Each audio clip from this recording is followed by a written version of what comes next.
Okay, does everybody have their mics on? I had to switch a button, so it's courtesy reminder.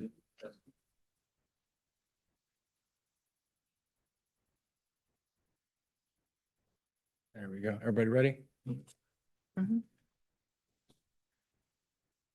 Good evening. It is Thursday, July 16th. It is 6:02 p.m. and I will call to order a meeting of the Jefferson County Commission. It is our tradition here in Jefferson County to start with God and country. If you could all join me in a moment of silence, please.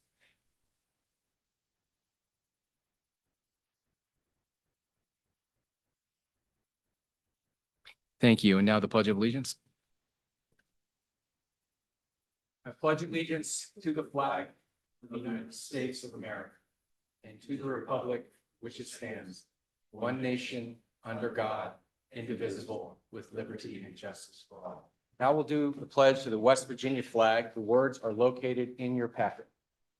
I pledge allegiance to the flag of West Virginia, which serves as a constant reminder that mountaineers are always free, which stands as a symbol of her majestic mountains, fertile forests, rich veins of coal, and the pride of her people. All right, consent agenda. Any objection to approval of minutes, pages 6 through 29? Hearing none, those are approved. Accounts payable, any objection? Hearing none, those are approved. Manual checks, any objection? Hearing none, those are approved. Payroll, any objection? Hearing none, that is approved. Requisitions, any objection? Hearing none, that is approved. And approval of hires on pages 32 through 34, any objection there?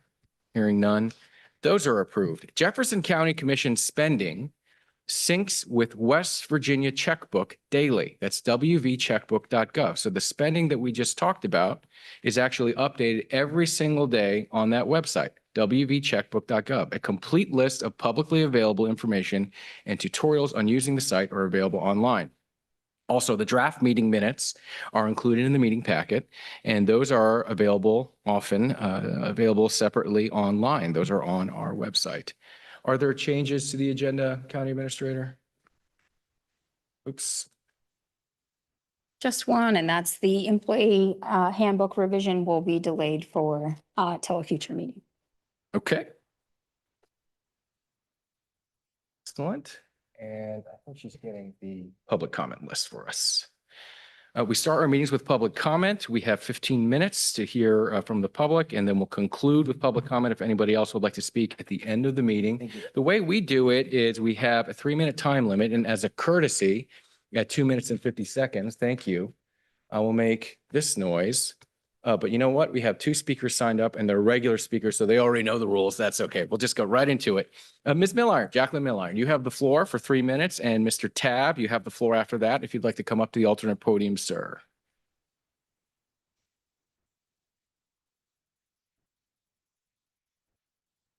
Can you hear me? Yes. In February this year, I received an email stating that my October 2025 FOIA regarding the EMS ambulance response time to the Bakerton area was complete, and it allegedly cost the county $11,148. That seems to be a price tag for a data recipe built from scratch. Shouldn't that data have been readily available for the next Fitch EMS report update? Meanwhile, I would like to give you a few tips to control FOIA costs. Hire competent and efficient workers who can collect and store data for quick access. Staff should be subject experts and have the ability to redact, pivot tables, and simply confirm with legal.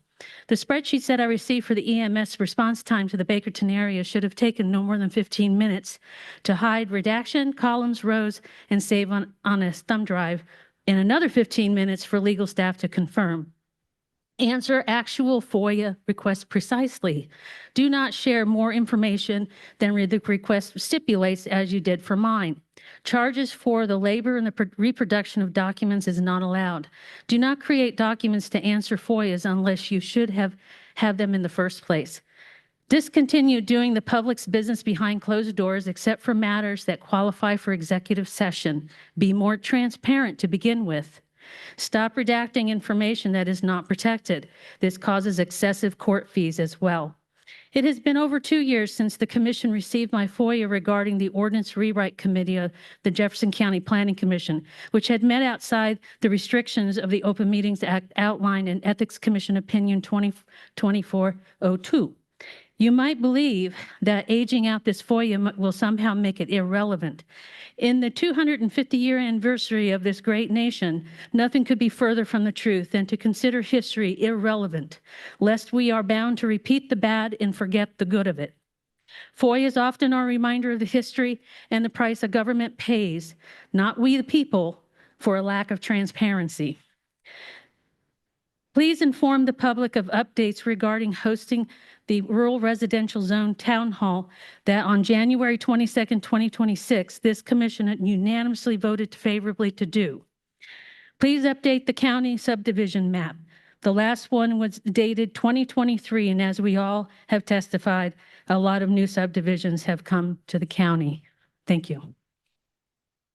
Thank you, Ms. Milliron. I believe a lot of those subdivisions are in our municipalities. Mr. Tab, you are recognized for 3 minutes.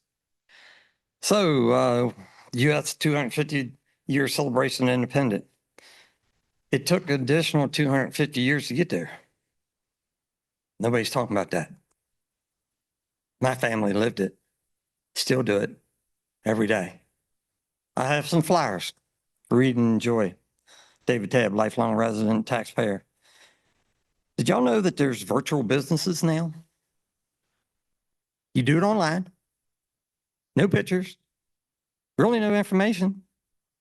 You can be from any place in the world and have a virtual business in almost any place in West Virginia. Sounds like a scam to me. I think Minnesota and Wisconsin has a real problem with that. So it's really interesting read. Y'all ought to look it up. Agenda 4. Controlling costs for FOIAs. There is no request within the agenda, no paperwork, can't move forward. Board and commissions, number 5. The request for bylaws approval only show the suggested as presented, but no real language. All bylaws approved require 3 readings before it can be adopted, as required and done by the state legislator. Can't be approved. Agenda 6. Water resources protection in Jefferson County. This is very confusing on the exhibits. The agenda request is not posted. The pages are unclear to the subject matter. You can do better. The public has a right to know. This county commission is muddying the water. Once again, can't move forward. Agenda 8, transmission power lines, Morton Park. You have to have exhibits presented to the public before you can take action. Agenda 9, request First Energy, Valley Link. There are no engineering drawings. This is for underground service. There is no engineering drawings for the public to review. This looks like that you've pre-approved the power line, whether it's underground or not. Now, how's it going to work putting it under the river? The JCC is okay with high voltage lines as long as it doesn't affect them. Eminent domain cannot be used to take one's property when the subject matter does not produce value to the residents or the community. It has to produce value before you can do that. The Hilltop House project, that contract has expired. The West Virginia water thing, $1,000 for the county. You don't have a fire company, can't do it. 713 and 712 and 13. You can't take the property. You have to revert it back to where it came from. You ought to check it out. 731, 732. Y'all have a nice day. Thank you so much, Mr. Tab. I appreciate your comments. I hope everybody in the public knows I keep bringing this up, and I'll keep bringing it up so there's no misunderstanding. The county commission has no approval authority over Valley Link. That is not our role. If we did have that authority, it would be a very different conversation, I assure you. Let's begin with new business. Our first agenda item, pages 35 through 43. Do we have Assessor Banks in the room? What a pleasure. Thank you for being here, Assessor Banks. Exonerations and approval of hires.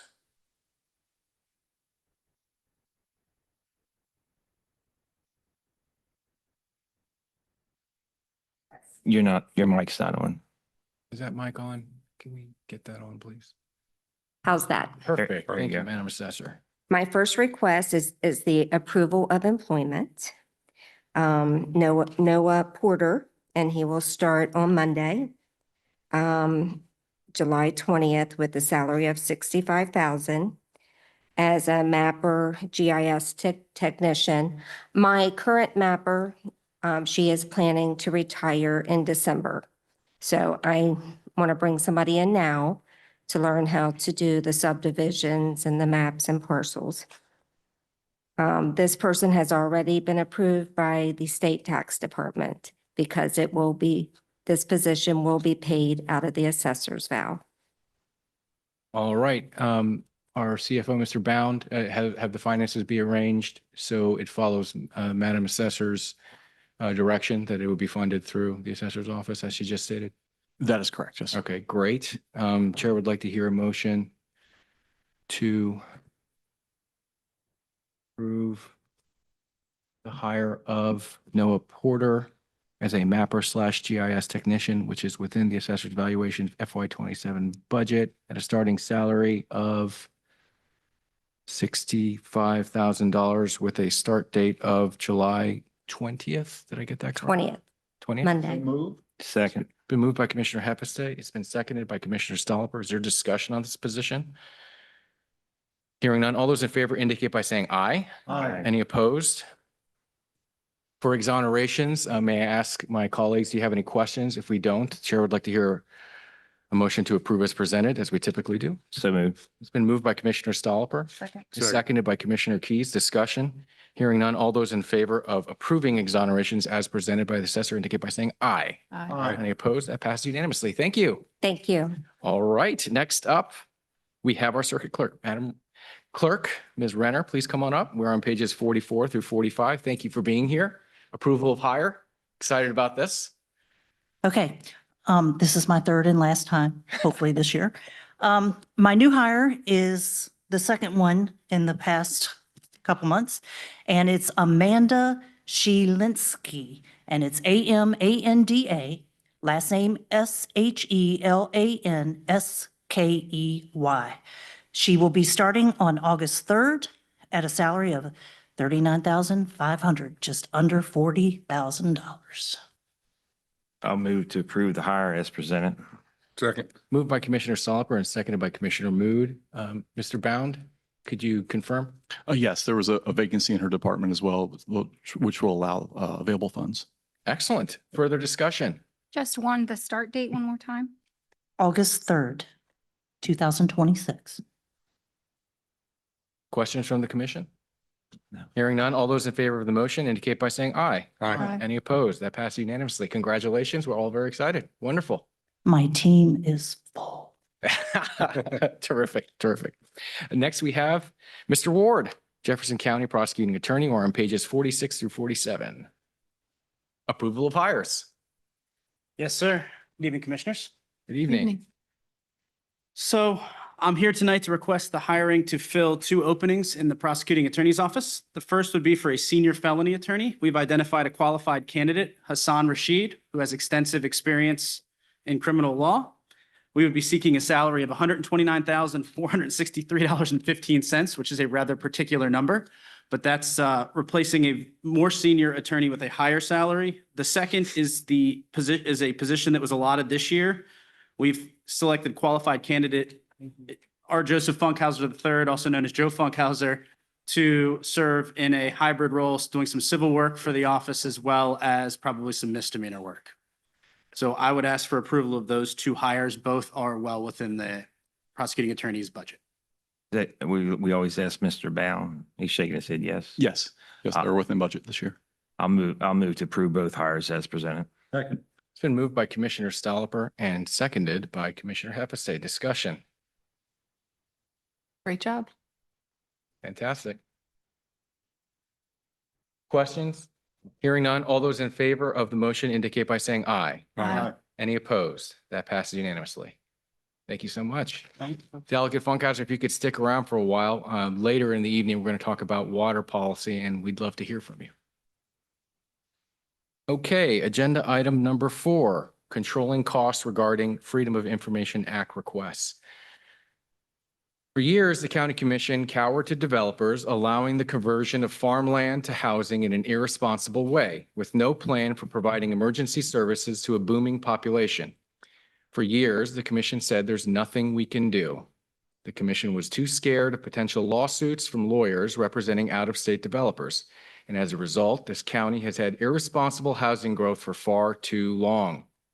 The prior commission was too scared of the housing industry and its lawyers to stand up and do the right thing. But that is in the past. This new commission, with new leadership, is not intimidated. On this commission, we stand up to people who threaten us. We don't cower in fear and say, yes, sir, to the housing industry's lawyers. We will stand up to developers and out-of-state business interests who are flooding our county with lies, character assassination, and harassment. Strong leadership has a price. This is going to be difficult. They are well-funded, backed by out-of-state large corporations. They will go after our names, our businesses, and our families. They will use sexism, ageism, and prejudice to advance their business interests because they don't care about the damage they're doing to our community. They only care about the bottom line. This is going to be difficult. But I promise you, if we stick together, we will get through this. Follow my lead. Don't react. Don't get emotional. Don't stage a protest or walk out of meetings. If we stay cool, calm, and collected, we will win. We will have responsible growth in Jefferson County, and we will remove those who are dishonest and not working in the public interest. Let's start with the most recent pressure tactic, attempting to coerce commissioners to switch their votes for planning commission appointments. We have been threatened with lawsuits in closed session if we don't switch our votes. We have been told we will be harassed with FOIA requests if we don't switch our votes. We refused. To my colleagues on this new commission, I commend you for standing your ground. Now, the attorney for the housing industry is making good on those threats and is burying us in legal fees for FOIA requests. The county government and Jefferson County taxpayers are paying $200 an hour for an attorney to respond to Mr. Casso's FOIA requests. We were told in advance by someone in this room that if we don't vote for their preferred candidate for the Planning Commission, that the county and county taxpayers would be billed for these services. Mr. Casso is abusing the FOIA laws in West Virginia to attempt to harass commissioners to switch votes so that he can stack the Planning Commission for his clients. This is a classic case of waste, fraud, and abuse. It is wasteful of taxpayer dollars. It is a textbook case of abusing government processes. FOIA is designed for journalists and the public to have transparency. It is not designed for lawyers representing developers to demand that commissioners switch their votes behind closed doors. That is the opposite of the intent of the legislature when they crafted this law, and it is deeply offensive to those who believe in transparency and democracy. On this commission, we don't work for clients, we work for the people of Jefferson County. So I repeat, strong leadership has a price.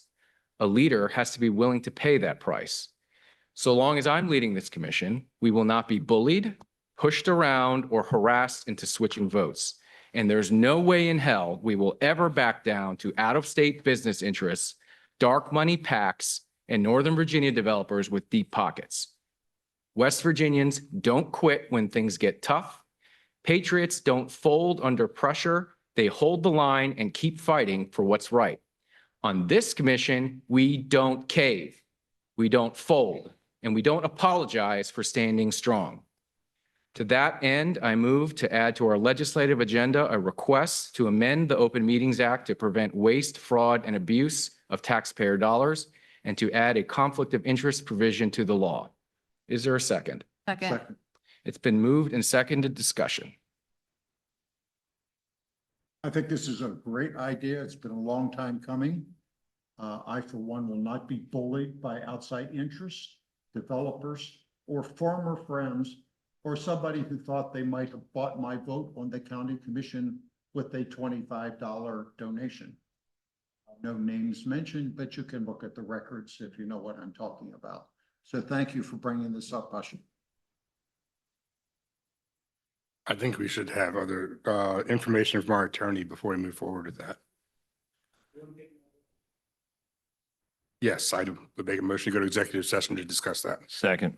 There's a motion to go into executive session by Commissioner Mood. There's a second from Commissioner Stolper. Let's have discussion on this. And before you do, let's just say this is to receive legal advice regarding issues related to FOIA. Correct. This is to receive legal advice with respect to FOIA.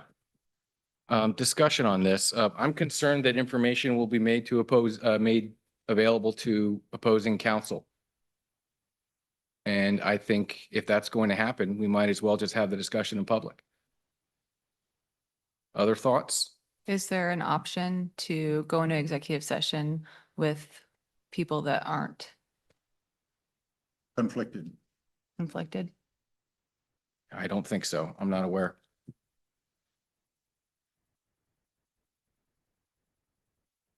Isn't there some regulation where you go into an executive session and you're not supposed to reveal what goes on in that meeting?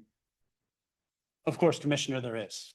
It's supposed to be a private conversation that is kept private. That's the way I understood it. I always have understood it that way, but apparently not everyone is adhering to those rules. I can't speak to that. I don't have any information on that issue, Commissioner. I'll be voting nay on the motion because I think these are unusual circumstances and it needs to be recognized. Are there other comments before we vote? The motion is to move into executive discussion to receive legal advice. All those in favor indicate by saying aye. Aye. Any opposed? Nay. Do a roll call vote. Commissioner Heffestay, Nay. Commissioner Keys. Nay. Commissioner Stolper, Yes. Commissioner Mood. Aye. Chair votes nay. We will not move into executive session to receive legal advice on this issue. Are you willing to give legal advice in public? You can say no. We defer to you, counsel. Against them, I would recommend not doing it publicly because anything that could be said here in open session is something that's going to be out there in public, and these are private discussions between you and your attorney. So you're essentially waiving the attorney-client privilege for the purposes of this public discussion. So it would be my advice not to air any legal issues in a public session. Okay, fair enough. Comments from the commission? If there are none, then I would ask Mr. Ward if he would like to comment on the FOIA law generally and share his thoughts, not about any particular case, but about shortcomings of the law. And of course, you're free to say no if you don't think it's a good idea. And that was where I was going to go into executive, so yes.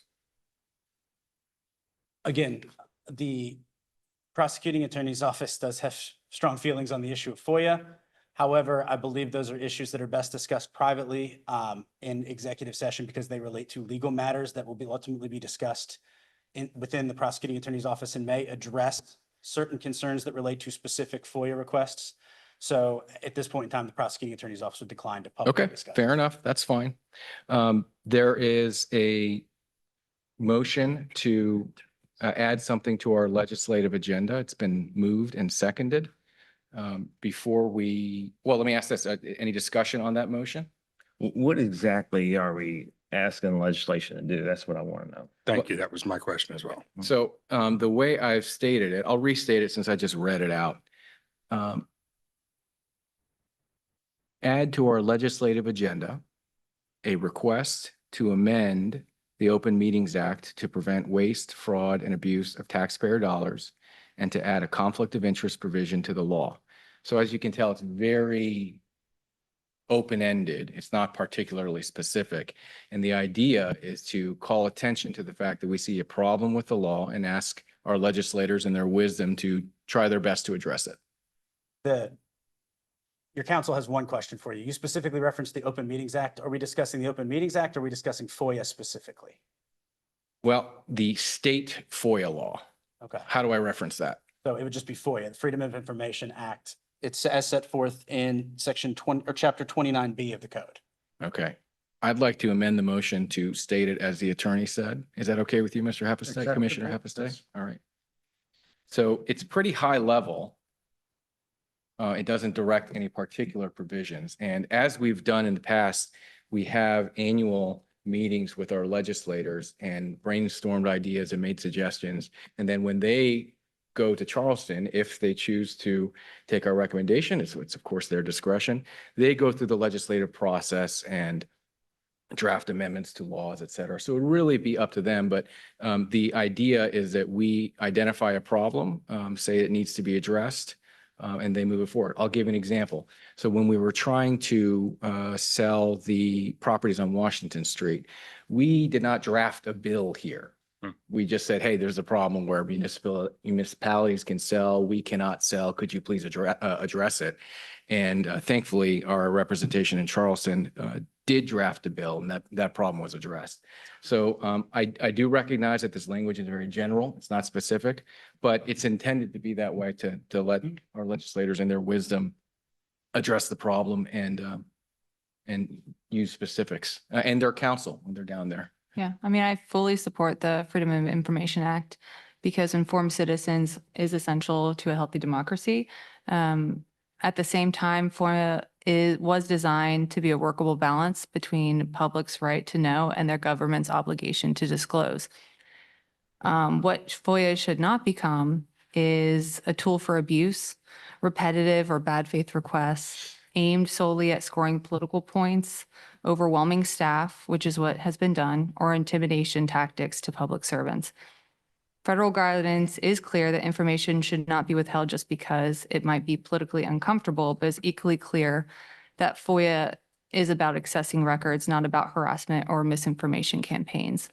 So my commitment to Jefferson County is transparency. However, I'm not, carrying to intimidation tactics either. So. And I agree. Sitting looking at how the FOIA requests have been coming in repetitive, not necessarily from one person, just in general. I think a massive amount of time and money is being spent on them. And I think I would support talking with our legislators about some change in that. I would note, I had a private conversation with a former legislator who said that it's actually commonplace in Charleston for delegates and senators to say to each other, if you don't vote a certain way, if you don't back me on this, I'm going to slam you with FOIA requests. It's not just a Jefferson County issue. There is a problem with this law. The law is intended for NGOs, for the public, for newspapers to get access to government information. That's what it's for. We respect that. It should not be used to say, vote a certain way or I'm going to bury you in fees. That's ridiculous. I am for transparency, always have been, and I'm not for reducing transparency with our government. Our people deserve to, if they send in the FOIA, our citizens deserve the right to whatever their FOIA, and it's been that way for as long as I can remember. I will in no way, shape, or form vote to reduce transparency with the Jefferson County Commission. Okay, other comments? I don't think we're talking about reducing transparency. I'm talking about cleaning up some of the abusive items of it. Go into detail, but I won't. Some of the stuff has just been really bad. I would like to have our esteemed state legislature take a look at this and come up with some recommended solutions, and what they decide, I will go along with, of course. So I hope that we can move forward. Further comments from the commission before we vote? Oh, microphone, I think, is not on. Commissioner Hepestay. It's on. Is it? I got the little green light. Hello, hello? Here, you can use this. Yeah, we'll share. Okay, Excellent. I'll share. Okay, other comments before we vote? Okay, the motion is to add to our legislative agenda a request to amend the law described by Mr. Ward to prevent waste, fraud, and abuse of taxpayer dollars, and to add a conflict of interest provision to the law. It's been properly moved and seconded. All those in favor indicate by saying aye. Aye. Any opposed? No. We'll do a roll call vote. Commissioner Heffestay? Aye. Commissioner Keys? Aye. Commissioner Stolliper? No, I support transparency with Jefferson County Commission. Thank you. Commissioner Mood? Aye. Commissioner Maggi votes aye. That passes 4-1. Next on our agenda, we have boards and commissions, pages 48 through 69. If you'll turn to page 48, we'll move forward.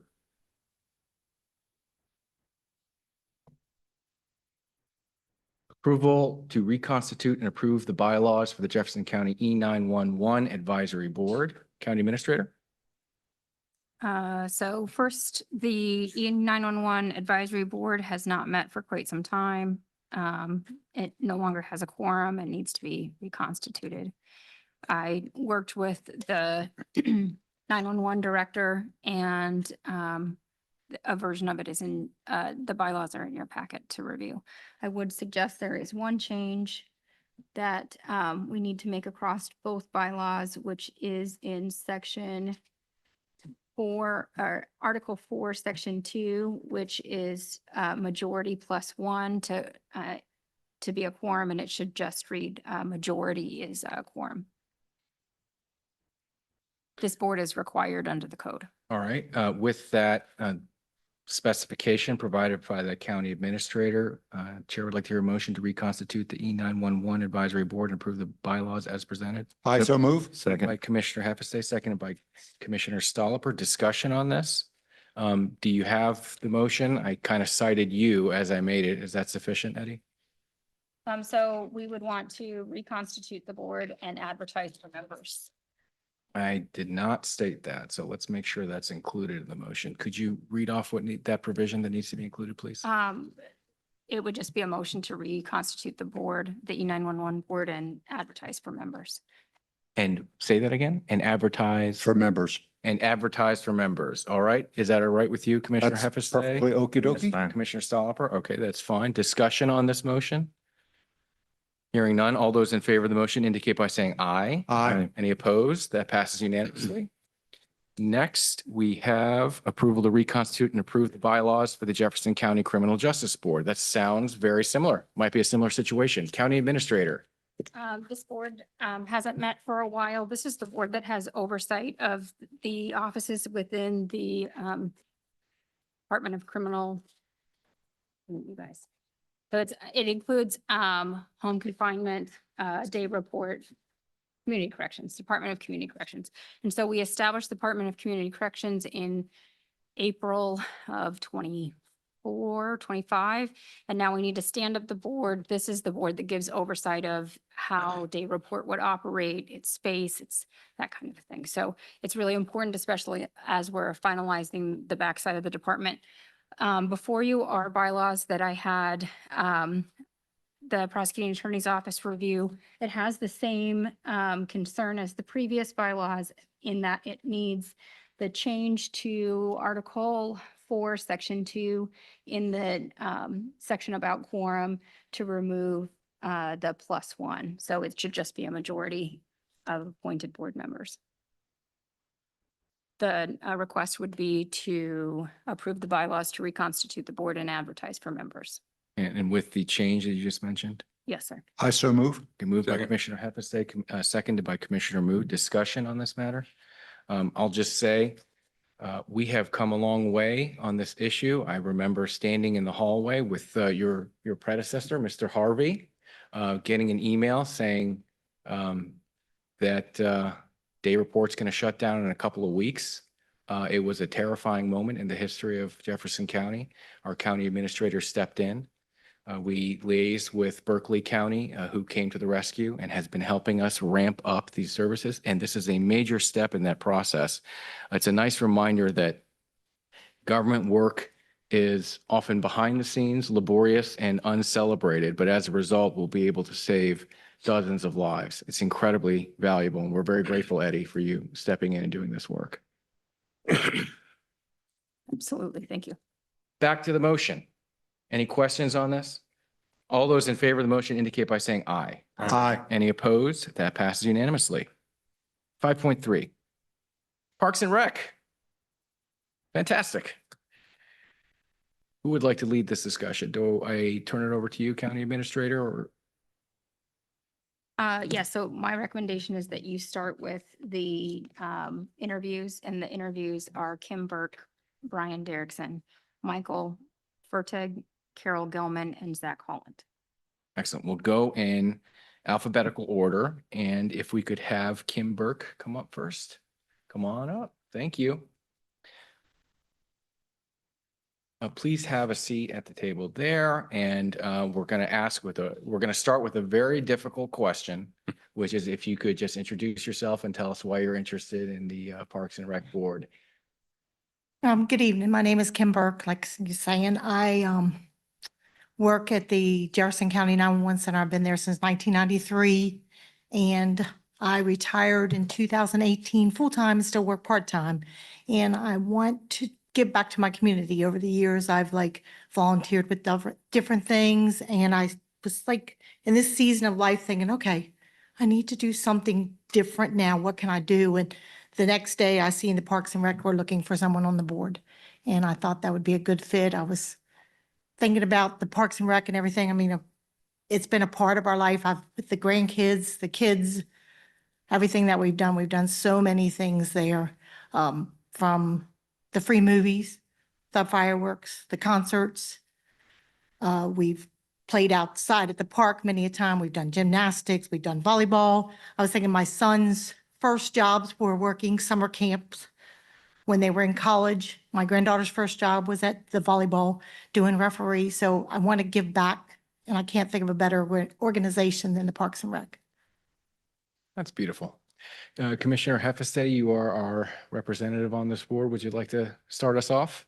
Well, the question I always ask is, will you have any trouble making the meetings, which are usually on Wednesday evening? The night before the second meeting here. So it's usually like the second or third week of, but will you have any trouble making? No, not usually. I mean, I do go to Florida to see one of my granddaughters every other month. So I'll go for a week. So Try to kind of like, I can plan it whenever I want. the requirements of the board meetings meet on the third Wednesday of each month, except for August and December. The meetings are at 7 p.m. and currently held at the Jefferson County Community Center, which is at near the St. Michael's Park. Yes, ma'am.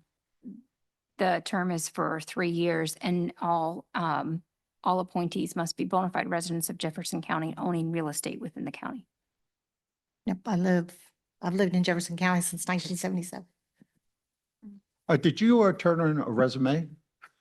No, not really. I mean, I don't even, like I said, I've worked for the county since 1993. I've only really had one job. Before that, I was raising 3 kids. So I didn't really have any other, except, like I said, I've been at the county level at the 911 Center since 1993, full-time, part-time. Then I've volunteered at different organizations when my boys were in school. I was in the Music Boosters. I did the band. I've volunteered at my church with many things. Do you have any business background? I'd say running 3 kids around is pretty. I was gonna say, yeah, I mean, no, I don't have business background, no. Like I said, I work at the 911 Center, so that's it's not technically a business, no. Yeah, for my part, being on being the liaison to the board for the last year and a half, it's very much business oriented. It's not just all fun and games. That's what I thought it was going to be, but. No, I can definitely, yeah, I can understand that. All 'Cause- fun and yeah, games, no. pickleball and neat stuff like that. They really do quite a bit of business work. And I've really been impressed by the business background of so many of the board members.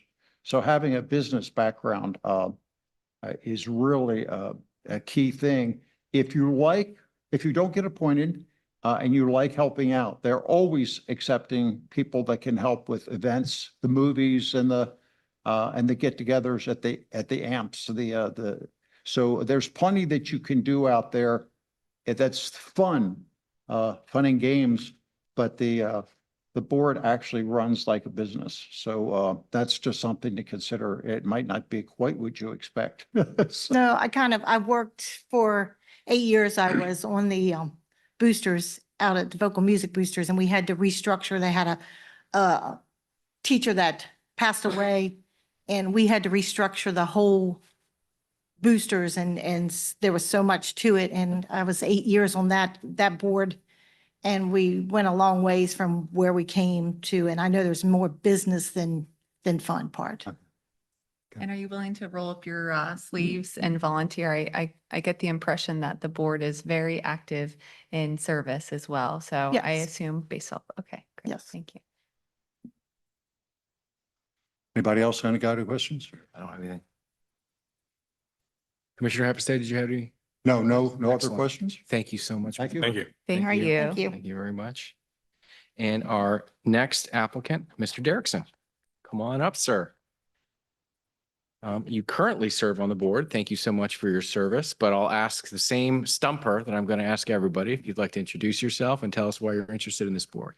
Good afternoon, Commissioners. My name is Brian Derrickson, 40-year resident of Jefferson County as of this year. As Commissioner Majdi just pointed out, yes, I just finished up my first term on the board, where on my first night, I was appointed as the treasurer. I have served in that position for 3 years. I was just appointed last year with 1 year left in that position, if reappointed. As such, I also serve on the executive committee. I am the chair of the finance and also the audit committee. And I'm also on operations and infrastructure. Thank you so much. Questions from the commission, Mr. Happerstay? Commissioner Happerstay? would you Well, start? I want to say something nice about Brian Derrickson. I'm sorry about the typo in the agenda. But That's okay, sir. I've been called a lot worse than yeah, that. I think I've heard some of them, but I was going to say probably by some of you guys sitting up there. well, having dealt with you for a cool year and a half on the board, I want to say you're one of the few people that can give a treasurer's report and make it interesting and somewhat humorous. In addition to providing us always with accurate, up-to-date information, kudos to you. And as far as I'm concerned, you've been an absolutely outstanding treasurer. And the only way you will get rid of it is when you lose your heartbeat. You've been great. So you have my strongest support. Thank you, sir. And just, can you confirm for the record, I'll ask all the applicants, you do own real estate within Jefferson County? Yes, ma'am.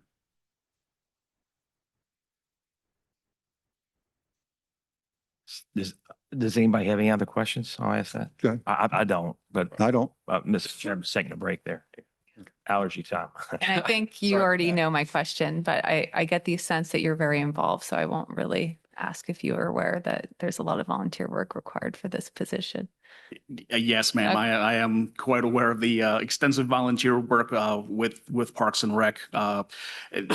As a member, I have been involved in many of the activities, served with you on the steering committee for the new Black Bear Park over in Shepherdstown. And thank you. That was a fantastic experience. And I think that's a fantastic park that we are going to bring to this county. Yeah, I think that was a good opportunity to turn a page and work together, and I hope that's the future too. Yes, ma'am. Okay, great. In addition to being a bear, he's kind of a tiger. I can be too. It's okay. I don't have questions. I had the pleasure of attending a Parks and Rec board meeting alongside Commissioner Happerstay, and I was incredibly impressed by your treasurer's report. So I just want to say thank you for your service. And I think Parks and Rec generally, as Commissioner Happerstay said, it's a lot of business work, long-term planning. I think the long-term CIP, capital planning that y'all are doing for Parks and Rec is really taking us in the right direction. I like the forward-looking vision and the planning ahead. And I just want to compliment you on your work. Thank you, sir. The director, Jennifer Myers, is absolutely awesome. And when she's spouting out her ideas, I can see Brian's eyes kind of roll in his head because he knows what the implementation of those ideas requires. So kudos. Yeah, I often dread getting carpal tunnel from signing all the checks. Thank you, Mr. Derrickson. Thank you all. Yeah. All right. Our next applicant is Michael Furtag. Did I pronounce your surname correctly? Mr. Furtag, well, maybe I pronounced it so poorly, he doesn't realize I'm talking about him. Firtag. Do we have somebody online? Okay, we'll move along. Our next applicant is Carol Gelman. Is Ms. Gelman here? All right, thank you. Come on down. I've got a stumper for you. Could you introduce yourself and tell us why you're interested in this board, please? My name's Carol Gelman. I'm actually probably the newest resident of Jefferson Oh, County. welcome. We moved here the beginning of 2024 and I do own property. And I'm very interested in this role because I'm a lawyer by trade, but I've also had a lot of experiences in different local governmental bodies. I was a trustee in Homewood, Illinois, so I appreciate what you all do. I appreciate the FOIA discussions. I was also a media lawyer for NBC Universal, so I see the other side of it too. My interest particularly in the Parks and Rec Commission is because, I mean, it's fun, right? You're bringing joy to people. I intentionally moved to Jefferson County, and this sounds a little hokey, but I truly believe this is the birthplace of the nation. It has a wonderful storied past, and it has an exciting future. It's growing, and I want to make sure the people who move here intentionally get the most out of that, out of our county and out of our green spaces, and are able to enjoy it. And you're speaking my language. I couldn't agree with that more. In terms of other experience that I've had since I've been here, I've been involved in the Shepherd University Civil War Center. I was really instrumental in sorting their used books. So I feel I love to, roll up my sleeves and really get involved in anything I do. I feel like that's the best way to learn, and that's the best way to learn the community. I'm also helping them organize to make sure we have a cohesive view of all the different Civil War groups around the area that includes Virginia, Maryland, and Pennsylvania. And so that's really exciting. I do work full time, but I am hoping to retire. I've been begging to retire from my job since April, and I'm hoping they'll let me go by December, but I could be, redundant in September, so that's exciting for me. I'm head of legal operations for a global technology company. So it's very remote, which makes my involvement in local things even way more important to me.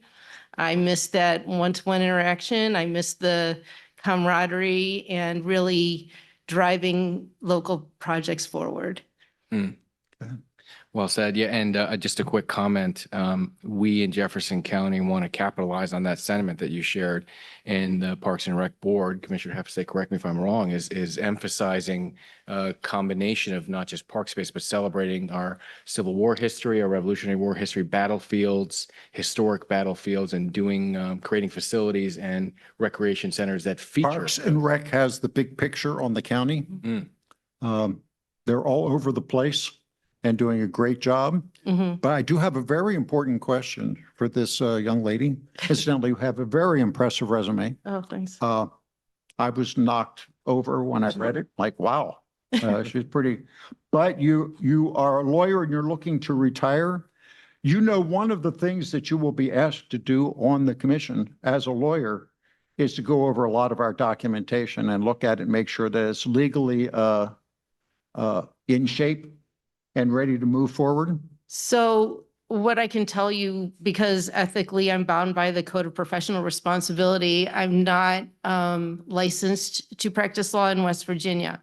So what I can do is I can advise and give you my opinion, but you can't rely on it as your legal advice, if that makes sense. Well, I think judging from your resume and your background, I think you would be an ideal person to be in a position to make recommendations or advise Jennifer Myers and the other board members on legal issues.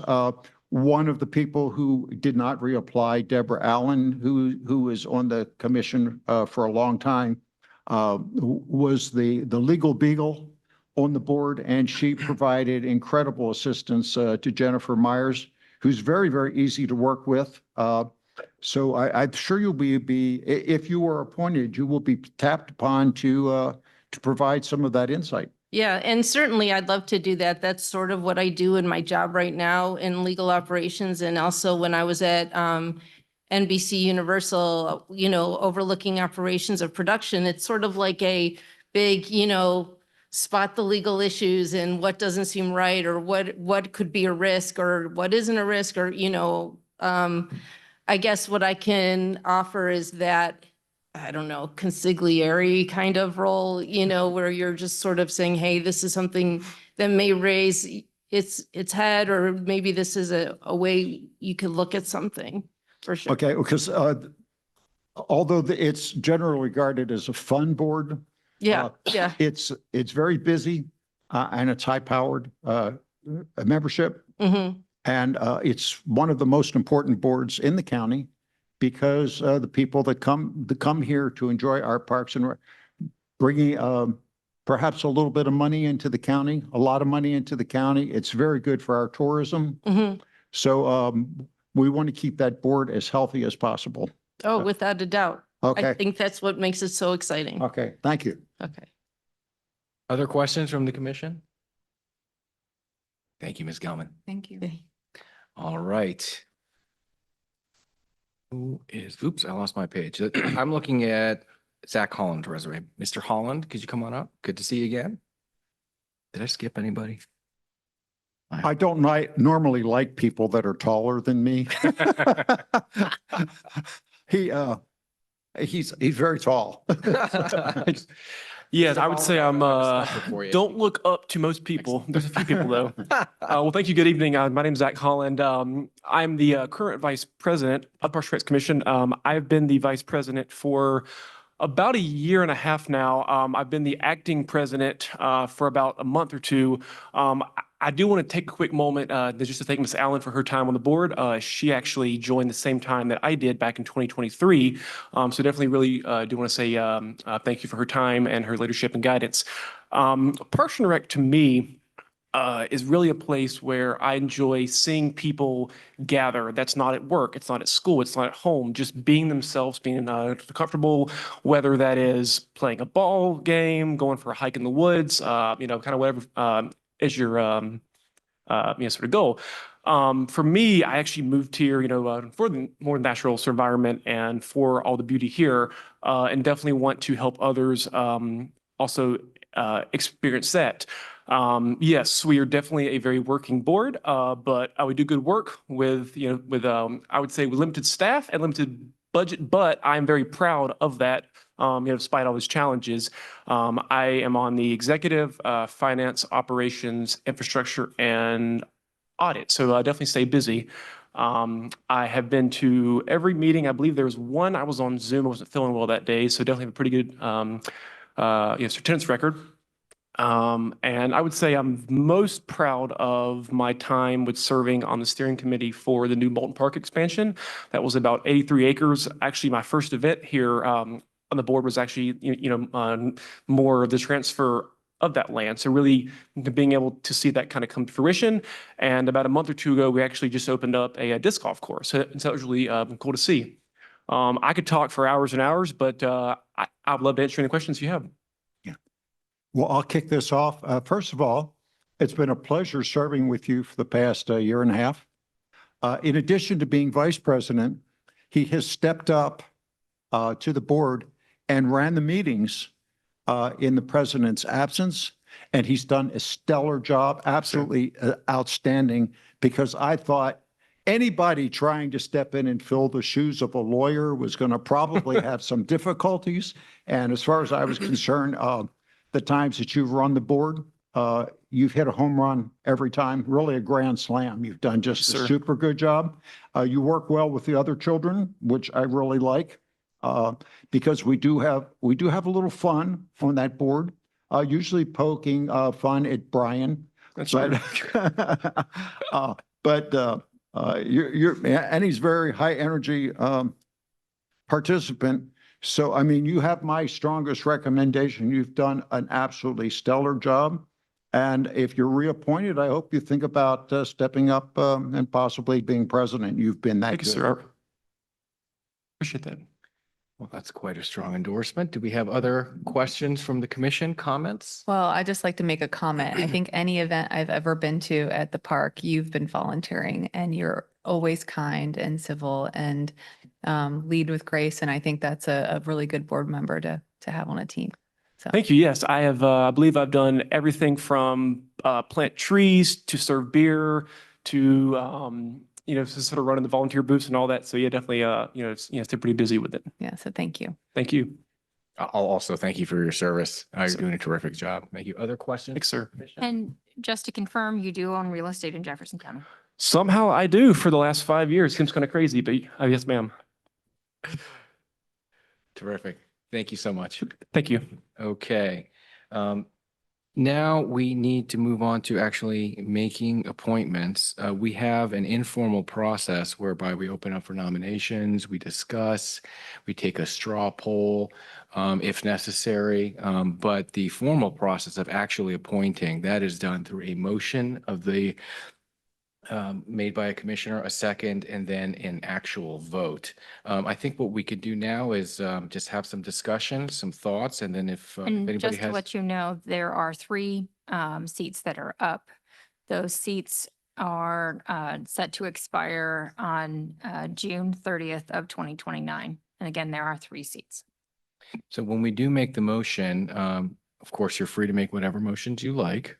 But the suggested motion is to appoint 3 different positions to expire June 30th, 2029. And we have 1, 2, 3, 4, 5 applicants. Discussion. What do y'all think? I think we should open up the floor for nominations. I'd like to nominate Zach Holland. Second? Okay. I'd like to nominate Brian Derrickson. Second? Okay. I'd like to nominate Carol Gilman, Second. and I'd like to nominate Kim Burke too. Okay. Mr. Furtag, apologies. We do value the in-person interviews. So we are going to pick from 4 candidates, Ms. Burke, Mr. Derrickson, Ms. Gilman, Mr. Holland. We will do a straw poll vote. This is not, excuse me, a straw poll. This is not a vote. It is part of discussion. The vote happens when a motion is made. So by a raise of hands, if you could please raise your hand 3 times or less. 3 times or less, because there's only 3 vacancies. For Ms. Burke, for Mr. Derrickson,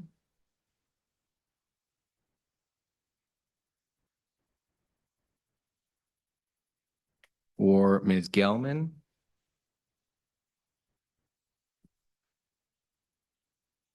for Mr. Holland.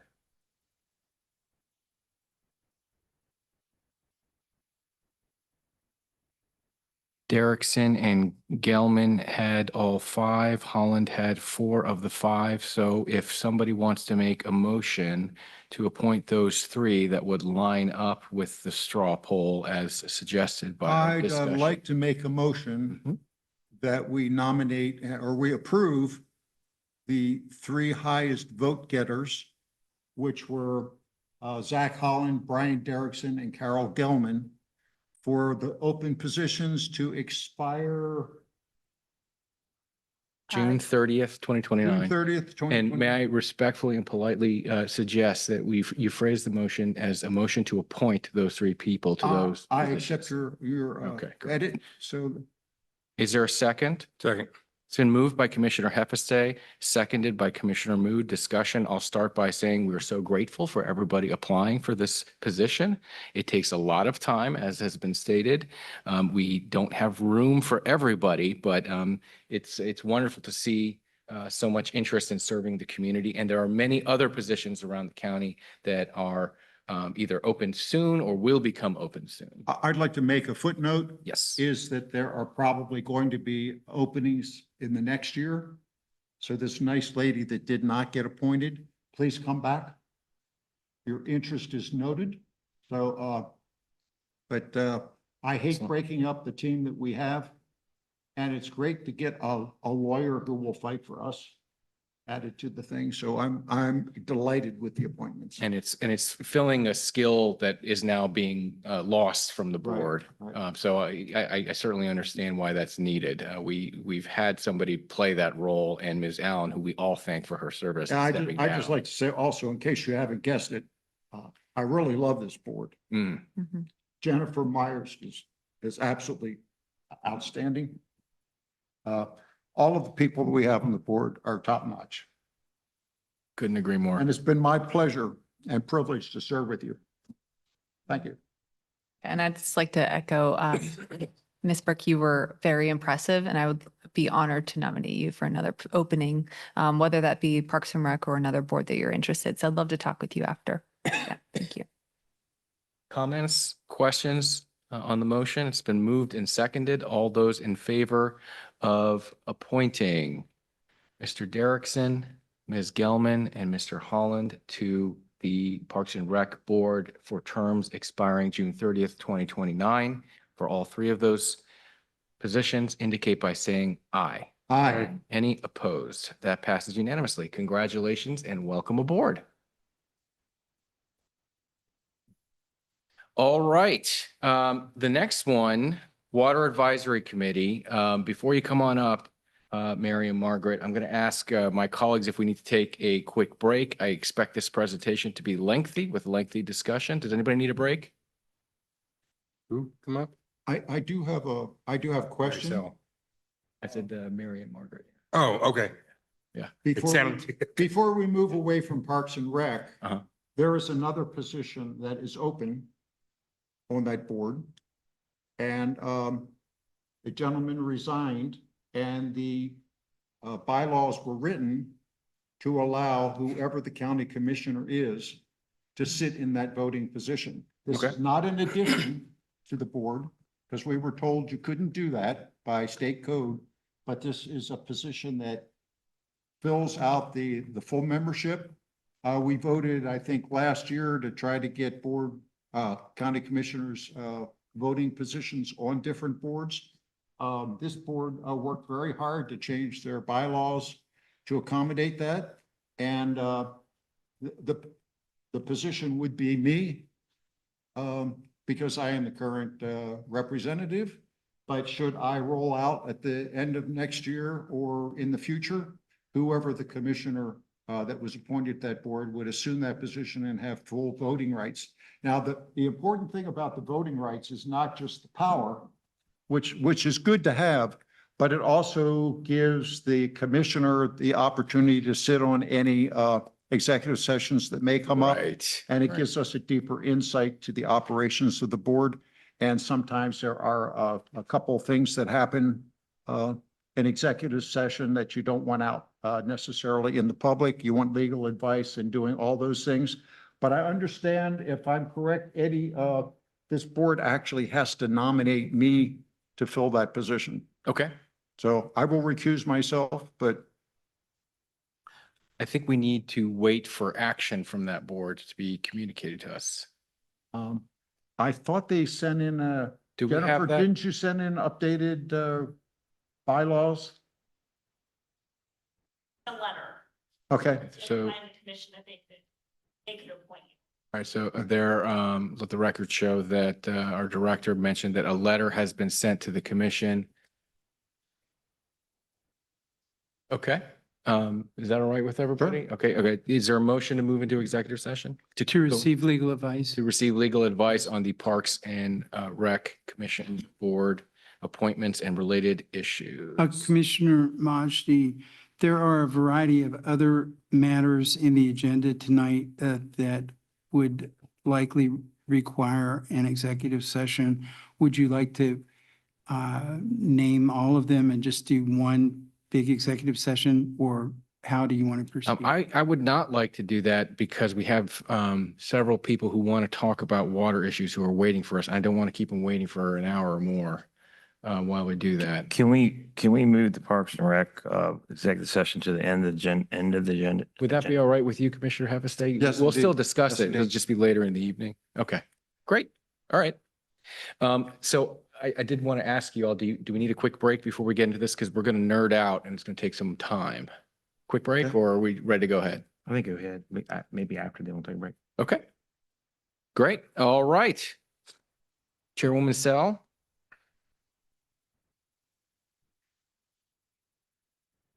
Board Member Liskey, thank you so much for being here. Good to see you. We reformed the Water Advisory Committee a year ago. It had been dormant, as you know, Mary, for years, unfortunately, because it could not form a quorum.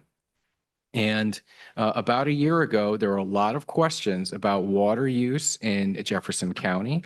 And the county was interested in exploring different policy solutions.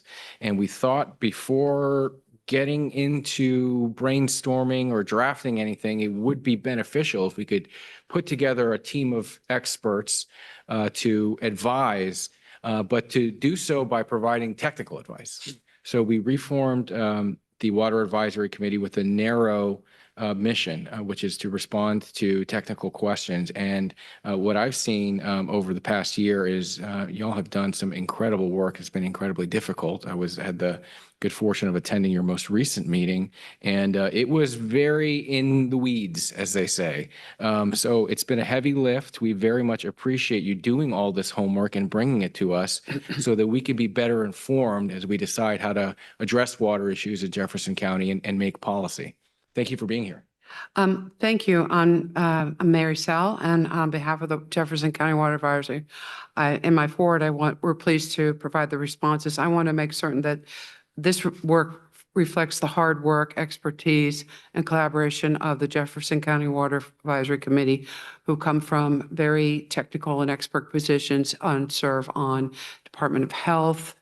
They serve on Planning Commission and work in many aspects in the county and wear many hats. We have a member from the municipalities, and we have some residents in agriculture and technical experts. I would like to thank the members of the committee in particular, and Daniel Hayes, Vice President, Margaret Liskey, who's here with me, who has done the yeoman's work of keeping the track of the minutes and keeping all our collaborative work together and combining it for tonight.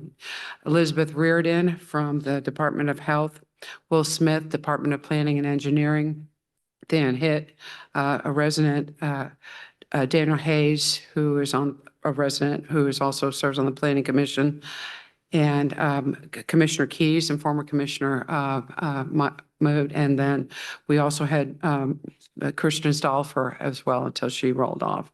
So I didn't miss anyone. Emmy. Yes, and you. We have, this work was presented to us in January 6th, directed from the County Commission, and there were mission statements involved in this. And basically, we have presented you a 16-page document with a little bit in the weeds, but we'll try to be high level tonight. We are looking at the commission. We're here to answer questions 1 through 2. We have 3 through 4 still to go. One of the things, the takeaways from last night and from our work, while we have reviewed federal, state, local, and international standards to answer your questions from our different areas of expertise, I think a big takeaway from yesterday's presentation is that Jefferson County is not similarly situated as a county, and Berkeley County, Morgan, and with the rest of the state. We are uniquely different with our karst topography, and you have correctly asked us questions directing us to that. And we can go through quickly the questions and the answers. It was a little bit in the weeds, but again, we have gone through the questions pretty exhaustively, voted on question 1 and 2. I can go through them one by one, and Margaret's going to jump in and help me. Well, once again, Jefferson County is very different from the rest of the state. And so when we look at what the state has and the ordinance has, let me put it this way. Our presentation yesterday showed that Jefferson County has been one of the most studied counties in West Virginia. And it is primed with some very innovative technical studies that can lead and give information, leverage information. So we will leverage information to give really good technical advice to the county for planning. Our work here was to inform the county about existing users and protecting the resources of the karst aquifer and protecting those users in respect to new development, new concepts, new water drawdown, to drought, to PFAS. So there are a host of variables that we looked at in what are the rules, what are options for what is required and what is required by developers, what are the options for resources for protection of agriculture and resources and existing uses. So shall we start and get into the weeds? Let's just talk about the topic. The test, Roman numeral 1 was testing and studies. The Jefferson County Commission is considering requiring hydrogeological studies in limited context in accordance with state law without duplicating the work of state agencies. Most interested in studies regarding proposed uses that could draw large enough quantities of water to affect waters by neighbors, by current use, existing uses. So one of the big definitions is, does West Virginia have a threshold, the state, for large quantity users? Yes, it's quantified. It is defined as a large quantity user that withdraws 300,000 gallons of water in a 30-day period from the state's water, and any entity who bottles water for resale. A large quantity user excludes notably farm use, including watering livestock, poultry on a farm, though farms may voluntarily report water withdrawals to assist. LQUs must register annually with the West Virginia Department of Environmental Protection, and the state legislature has required a large quantity use report to the state legislature. You asked for differentiations. Water bottling operations and farm use are each specifically treated differently. One of the definitions is no farm use is considered a large quantity users. They're excluded from being considered large quantity users regardless of the quantity use. Farms do not have to report water withdrawals. We have all the citations in the code in our report, and there are links in there for you. So, Which report, ma'am? oh, I'm sorry, in the presentation we presented, which is in the packet. Excellent, thank you. The state treats farming, which returns most of the water to the ground, differently than it treats water bottling, which carries water out of the local ecosystem. Question 1B, this is a good one. What are the generally accepted professional hydrogeological practices and standards for hydrogeologic report for different levels of water uses and/or different types of wells? The answer that we looked at, and we looked to Berkeley County at their subdivision ordinance Appendix E and we have quoted that extensively in here. I know you're going to, it's later in the agenda as well, but that defines very clearly different levels of water for residentials, for subdivisions less than 15 lots, non-residential wells, community wells, large quantity withdrawals, and over 300 gallons per minute large quantity users. It specifies different drawdown tests, area of differentiation, area of influence, and that is something we have recommended that the county looked at as a local ordinance. Was codified earlier and then re-signed in 2025 at Berkeley County. It also looks at high production non-residential wells and looks at the minimum of the evaluation shall encompass an area approximately 1/4 of a mile radius from each and all proposed wells and evaluation. One of the takeaways from last night was the innovative research that USGS did when they did their own location with the Leetown property. And they have set a standard, and we would say the gold standard, but it's very well defined to be used for other karst development in Berkeley County and Morgan County for base flow models, LiDAR, fractors. There was a real good demonstration last night where a slide that captured water-rich area in the counties and that were positive to interbasin transfer versus water basins in the county that were negative because of interbasin transfer. There was a discussion about cross fractures and how water can travel quickly in one part of the county and very slowly in another part, or be impermeable. Also discussion about water quality and how the susceptibility and vulnerability of our karst water. Again, we are differently situated than other counties in the state. One thing, the next question we had was for monitoring effects on water quantity of neighbor properties, is this best practice to differentiation by use? For example, residential versus commercial, is it only best practice to consider only quantity withdrawals without considering use? And I think maybe Miss Margaret Liskey can talk about the impacts of her farm and what water quantity of use and what a large quantity withdrawal could potentially do to her farm with the area she is in. Well, I'm just going to say that the farmers are very good stewards of water. We rely solely on Mother Nature. Those little bits that we may need to pull out, we return back to the earth. So yes, our concern very much is any drawdown from large quantity users that's going to affect our ground levels, and yeah, it just will affect all of our water.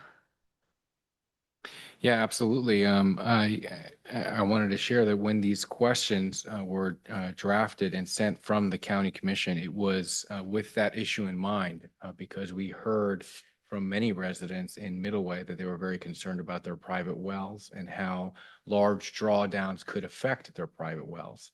I had a conversation just yesterday from somebody saying, well, if X happens near my property, does that mean I can no longer access water on my own private well on my property? I'm very concerned about that. Have you heard similar comments from your neighborhood? Are you familiar with this issue? Because I'm hearing it constantly. No, am we as have, well. and you know, I'm gonna as call Mary on you said, in just a we're very second. unique in this area with the karst. You know, what happens in Mary's property and what happens in my property are two different things. So if we can maintain, you know, the groundwater extraction for both commercial and industrial uses be not permitted. I mean, that is, in my opinion, my personal opinion, the way to go, just to leave them on a not permitted use until we get a better handle on the effects and impacts of the drawdowns. Commissioner Mood, you represent Middleway. Have you heard similar concerns from your friends and neighbors? Massively. A lot of the wells in Middleway itself are very shallow. As you see a drawdown in drought times, a lot of springs and streams dry up, wells dry up. So yeah, that is a huge issue. And Commissioner Keys, you serve on the Planning Commission, and you've had several public hearings on related issues. Have you heard from members of the public that this is a hot topic and something they're very concerned about? Yeah, by a couple people, I think. One question I had too, and thank you both for volunteering and all of your work on this. With the hydrogeological study that is performed in Berkeley County, their conditions are a little bit less karst. So in theory, could we use that same model here in a more karst topography with more confidence in results, or would it be a little bit more complicated, do you think? I feel it'd be more complicated. I think it would be more complicated because it describes a radius, and the drawing a circle around a well is not always an accurate, given that we have cross faults and faults in this county. And that's what the USGS, their Lee Town study just shows that. Mark Kozar went into great detail about how they use LiDAR and identified the cross faults and faults and the water flow, the base flow for that water, the recharge, the transmissivity, which is basically a recharge, the water table level. There's a lot of other higher more studies upfront. But I would say, we have talked about responsible development, and we had, I believe, Commissioner Mood was there, and September 17th, we had Bob Denton present to us, who's a hydrogeologist at Terracom. He serves on the ASTM International Karst Standards. That link is in our presentation on page 5.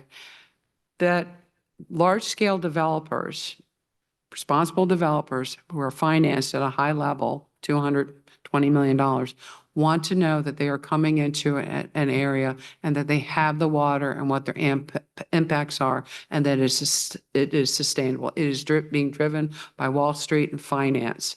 And this is an international standard that is, it's globally used. It's ASTM D8512. Standard practice for preliminary karst terrain assessment for site development.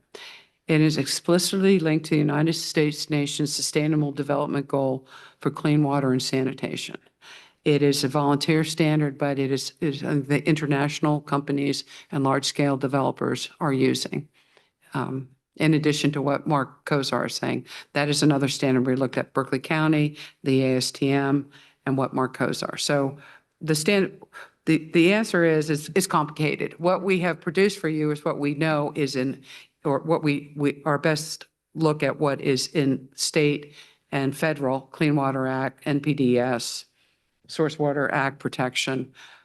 But how is it applicable to Jefferson County? We're different.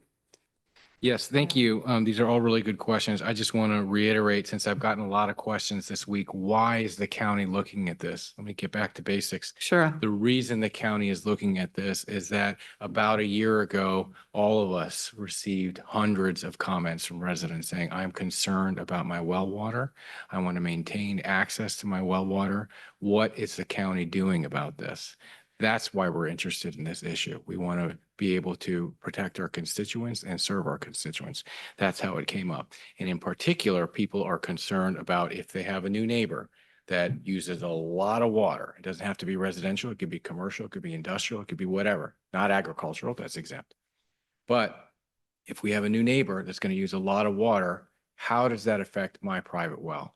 And we didn't have the answer to that. So we wanted to find out, which is why we're here. That's the backstory. All right. You were moving along in your presentation. I want to say something. Not only is there a water quantity issue, there is a water quality issue. We have heard about the PFAS study that the state legislature funded. The karst area, the hotspots were on the Ohio and also in Jefferson County and Berkeley County. And some of that is because of the way that the susceptibility and vulnerability of our karst terrain and the amount of farming that has gone on historically, the volatile organic chemicals. But let me move on to the pumping questions. What type of pumping tests are best for karst topography? We go through on page 6. We describe constant rate. I'm sorry, this page 6. We talk about constant rate, which is an aquifer test, a step down drawdown test, which is a well test. And we talk about dye tracing, which is very important here to figure out how the water flows and where it goes. And it's important to recognize that there's a lot of technical expertise needed to analyze these drawdown tests. Thank you. We're on page 82 with the red numbering. That is page 6 in your presentation. Yeah, I'm sorry. Yeah, And no problem. Just I keep moving. so the commission can follow along and those following at home or in the audience. And I'll raise at this point, again, about a year ago, there were a lot of questions asked about the accuracy of testing. And the point was made, well, this particular type of test only works in this particular scenario. And for me, it was way beyond my level of understanding. And that's why we formed a water advisory committee to teach us what are the right tests under what circumstances. So thank you for looking at that for us. One of the questions was what pumping tests are applicable. It depends on the aquifer's response. What is best practices for pumping test water after discharge? ensure no undue influence or downstream physical control points may influence the upstream water levels. You have to have it far enough distance so that you're not recharging the aquifer that you're pumping out of. Jump in anytime. No, you're fine. The question on delineation or contribution areas, research continues on this issue. We could not find a bead on a requirement for making certain that there was a set delineation area that you do not influence. Did your magic? That what the delineation is. We've seen a number of tests where this is our delineation. We're going to test the wells within this area. We were not able to find a technical standard for a delineation area. So research is continuing on that. Interesting. Because of the karst. Yeah. I see. What is the best practices for delineation of recharge zones and contributed areas? You will find that in the ASTM, and you will find it in Mark Kozar's Leetown study and the Apecan study, how they went about to find that.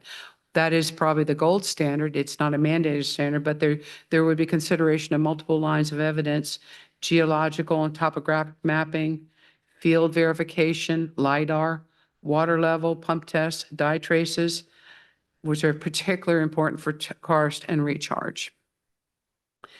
And how is the delineation diversion in karst topography? Madam Secretary said it perfectly. Karst topography violates many of the assumptions that are implicit in stand water modeling tools, such as even the USGS's ModFlow. We're moving on here. We're in the weeds. So, Right. That's why we need your help. Thank you. what state agency has decision-making authority over contribution areas and what is their process? Research continues on this question. This time, we have not identified a state agency nor confirmed that WVDP is the decision-making authority for setting delineation contribution areas. We will continue to look at that. See, I had my question. 13D. I just skipped one. 13D. Which stage? Oh, well, okay. Let's see. I'll come back to 13D. Surface water influence on groundwater on page 84. I know that's something we're all interested in. Yeah, one forward. How does surface water influence on groundwater? The West Virginia Public Health has guidelines, and there's a link there. The definition stems from amendment to the federal state water to the state West Virginia Bureau of Health has guidelines referring to the Federal Safe Water Drinking Act. Our Bureau of Health recognized 3 risk categories for groundwater under the influence of wells: low, medium, high, based on bacterial contamination and groundwater temperature criteria. And wonder what best practices or indicators of groundwater under the influence of surface water are used. It's based on the presence of bacteria and groundwater temperature. Here's, would a groundwater under the influence of surface water well require additional monitoring and studies due to the potential drawdown on wells in the contributing area, influence area that are shallow and under the influence of surface water? Yes. This is according to, where they require more monitoring according to the West Virginia Bureau of Health guidelines. But research is continuing to find out if there's a regulatory requirement for nearby well analysis in this context as well. Nonetheless, also groundwater under direct influence of surface waters are expected to be vulnerable to draw down from neighboring wells, and therefore this justifies additional analysis. Okay, well, that's a little bit tricky because we're hearing from people that they're concerned that their private wells will be contaminated via karst topography if some known toxic elements that's in the water elsewhere is disturbed. And what I think I'm hearing from you is that we don't have a good method for understanding that. Are you guys talking about the 3M pollution? Well, we're talking, plume? well, that's an excellent question, Commissioner. I think we were talking about That and also new entrants and new market entrants. And one thing, Market Kozar mentioned last night, what if there was a spill on 81? If we had these studies done, the study similar that was done for Leetown or Pekin, if there was a chemical event on 81, the USGS would have a good modeling study of where that chemical would transport to and could mitigate it. So it's particular to the site, your question, and a general response. Yeah, I'm not a water expert, but I certainly heard a lot about the 3M plume and that's never been remediated, and that there was a lot of concern that the drain on the karst might move that and move it into a wider area. So that's been one of my big concerns. So thank you. Yeah, we also had a speaker from the DEP back in March or so, and I believe Right. she did mention that there had been some remediation done at 3M, but it should be Right. revisited because it has been a good while since that had been done, since 2013. Yeah, it's 10 or something. it's like 12 or 13. Yeah, it's Correct. been a little while. So I remember it was her suggestion to have that revisited. Who's Don Newell? Our- The state does have a remediation list. Yeah, and I want folks who are new to this issue to understand, we do have state agencies with authority here. These are important questions. We invited them to come testify at our meeting in March of 25.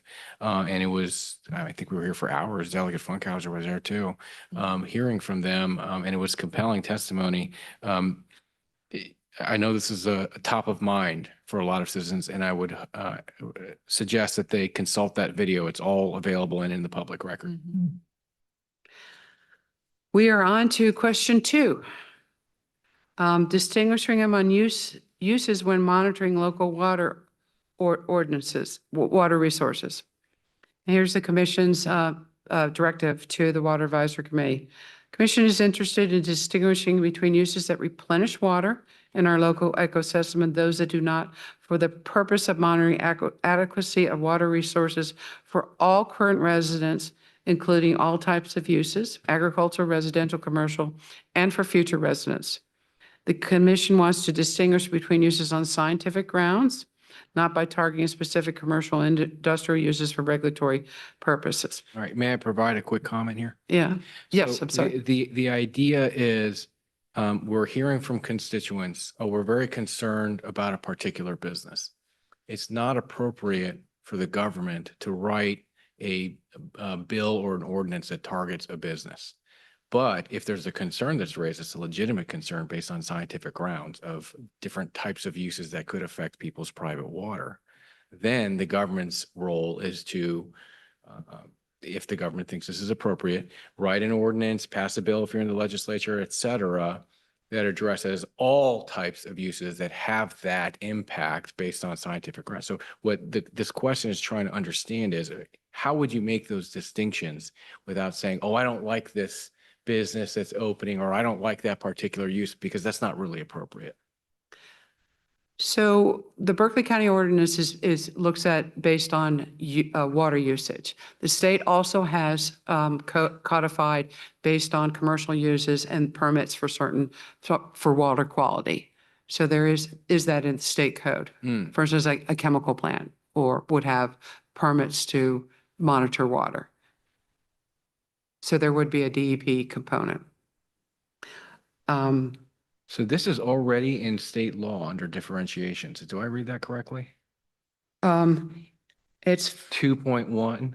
It's according to best practice, what let me just go down further. The state treats farming, which returns most of the water to the ground, differently than it treats water bottling, which carries water out of the local ecosystem. That's a quote. Is that, and do I see correctly? That's from State Code 22-26-2. I bring my. I'm looking at page Yeah, I don't know that 85 that's in the directly red. out of the state code, but I think it's paraphrased. Interesting. See, state agencies make meaningful use primarily through the lens of water quality standards to the design beneficial use. This is further down on page 9. Contaminant monitoring targeted at sector specific pollution sources, replenishment sustainability plan that counts for different use categories, and the agriculture and versus industrial is most sharply drawn in quality standards and pollution accountability. Replenishment quantity standards are typically managed at the basin level, that's at our level, rather than broken down by sector. Okay, I don't understand what that means. Could you help me understand, please? What does that mean to say typically manage at the basin level rather than broken down by sector? Well, I give you example for the Leetown hydrogeological study that USDA did. They looked at at that point, one point in time, they have 3 very high producing springs there, which is why that cold water aquifer aquaculture is located there. The USDA wanted to co-locate. The study was to see whether or not there was enough water for USDA's additional capacity, anticipated capacity. When the Leetown study was done, and it's the premier gold standard study, we've talked about that, they decided in a condition of drought or in a condition of a new subdivision, say 500 houses, the USDA anticipated use would not have enough water, and it was scaled back. So there was not enough projected interbasin transfer from a very water-rich area to continue the replenishment for that anticipated use. And then Commissioner Majdi, when you earlier asked the question, there's no law currently in place. You meant state code, not local ordinance, correct? That's what you're referring to? That's what I was trying to ask about. You're right. So there's no local ordinance for yeah, monitoring. so we don't have as a permitted use, I just want to clarify, we do not have groundwater extraction as a permitted use locally, but state code, there's some room for improvement. Yeah, this gets pedantic, sorry, but law, I was trying to refer to state, and then ordinance would be local. Right. Thank you for clarifying that. I appreciate it. Okay, where were we? Let's say, how do state agencies evaluate the impact? Question, no, Roman number 2. How do state agencies evaluate the impact on water resources of proposed new uses? It seems that state agencies, this continued question, it seems that state agencies do not evaluate quote unquote impact. The survey described by State Code Section 22-26-3 requires West Virginia DEP to do a survey of how much is being used. And here's the report. The Secretary shall report annually to the Joint Legislative Oversight Commission on state water resources on the survey results.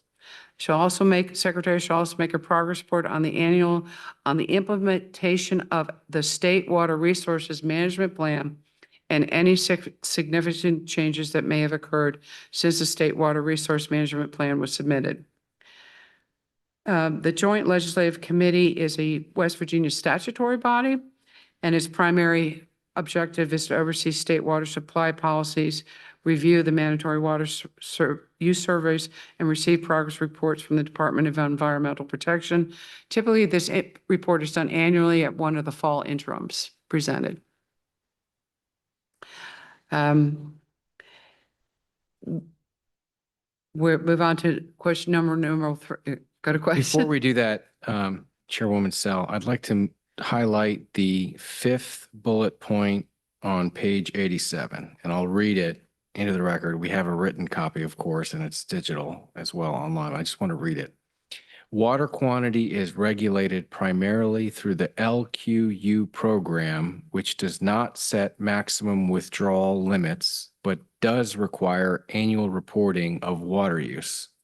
So what we heard from the public is, wait a second, all you need to do is produce a report? That's it? That is correct. Large water users have a baseline threshold of 300,000 withdrawal within 30 days. In an annual report, there is no upper threshold. Okay, so in my opinion, that makes questions about how it would affect my private well nearby legitimate. And that's just the state code. I mean, of course, we have our permitted use table that does go through that as is not allowed as an extractive use, but there certainly are cases where if that was an accessory use to some other use, it could theoretically happen and there might not be a threshold to monitor as it currently exists. So I think that's the area locally that we could consider some revisions to our local ordinance. One bullet point I wanted to ask about, it's actually the next one down, also page 87. I'll read it. State agencies evaluate proposed new water uses through a multi-pronged framework. The first is a water availability analysis to confirm physical supply. The second is a no injury rule to protect existing rights. I'd love to learn more about that. So if you have more on you, or if you could follow up and tell us more about that, the no injury rule, as it guides state agencies in their evaluation of proposed new water uses. That's something I'm interested in.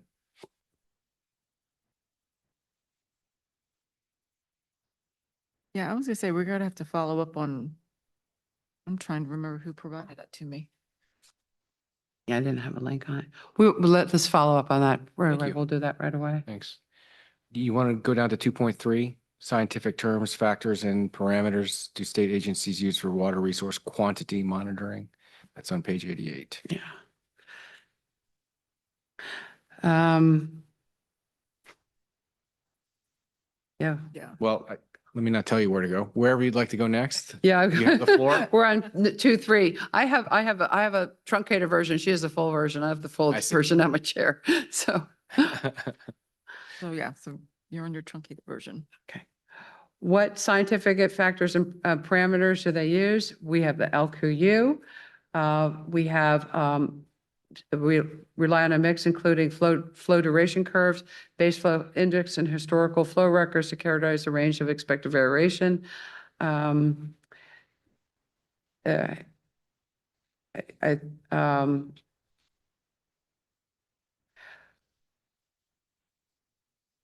Think this is not so much at the local level, but at the state level for larger quantity oil and gas and that type of level for mining as well. So we're not focused on this, but let us get back to you and focus on, focusing on what local ordinances were applicable here. I think it was just a few resources of where there's some monitoring stations Yeah. from West Virginia rivers.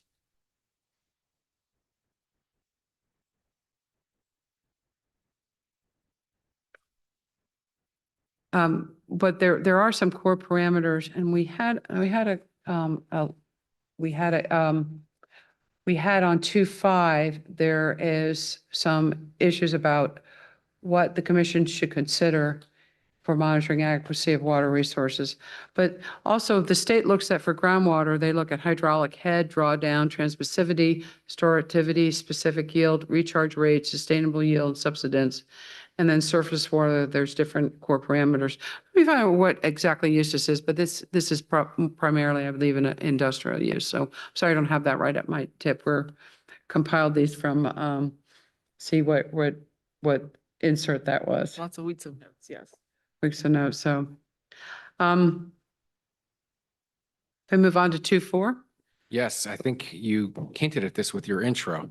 I'm sorry? You hinted at the answer to this question with your intro. Karst topography makes everything different, right? Yes. So, Yes. so tell us what you learned here. The existing tests and standards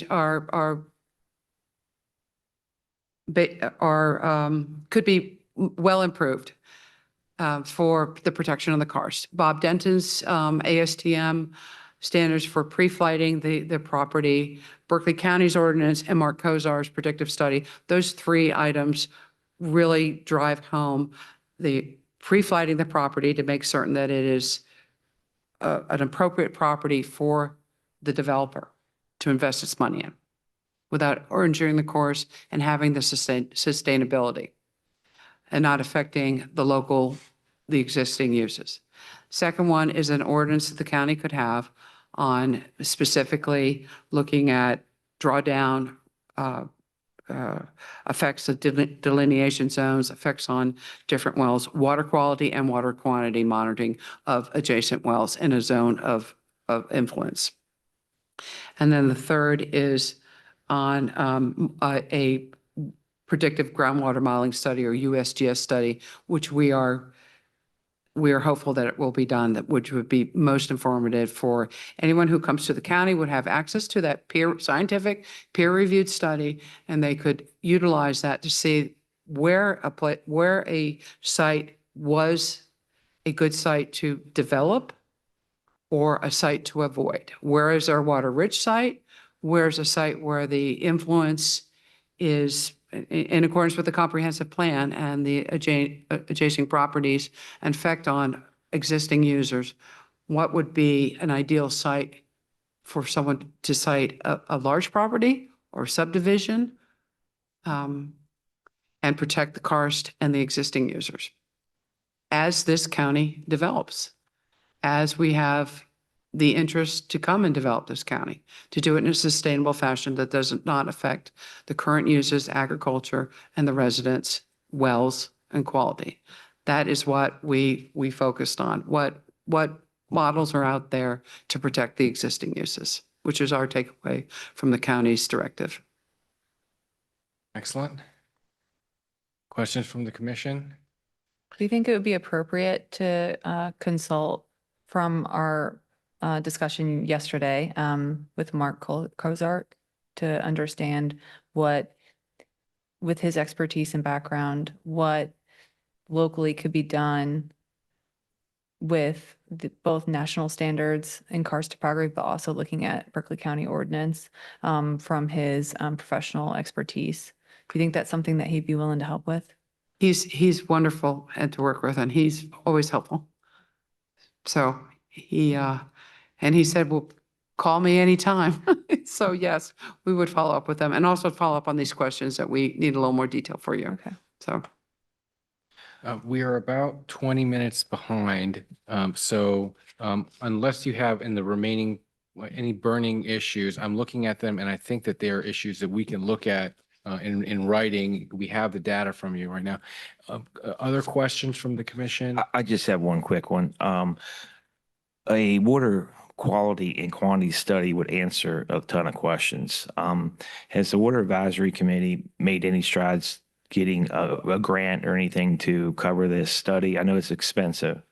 Have they applied for anything to try to make that happen yet? We're getting grants. We're getting grant information from the county commission. I haven't seen one yet. We've talked to Mark and he mentioned it yesterday about Region 9.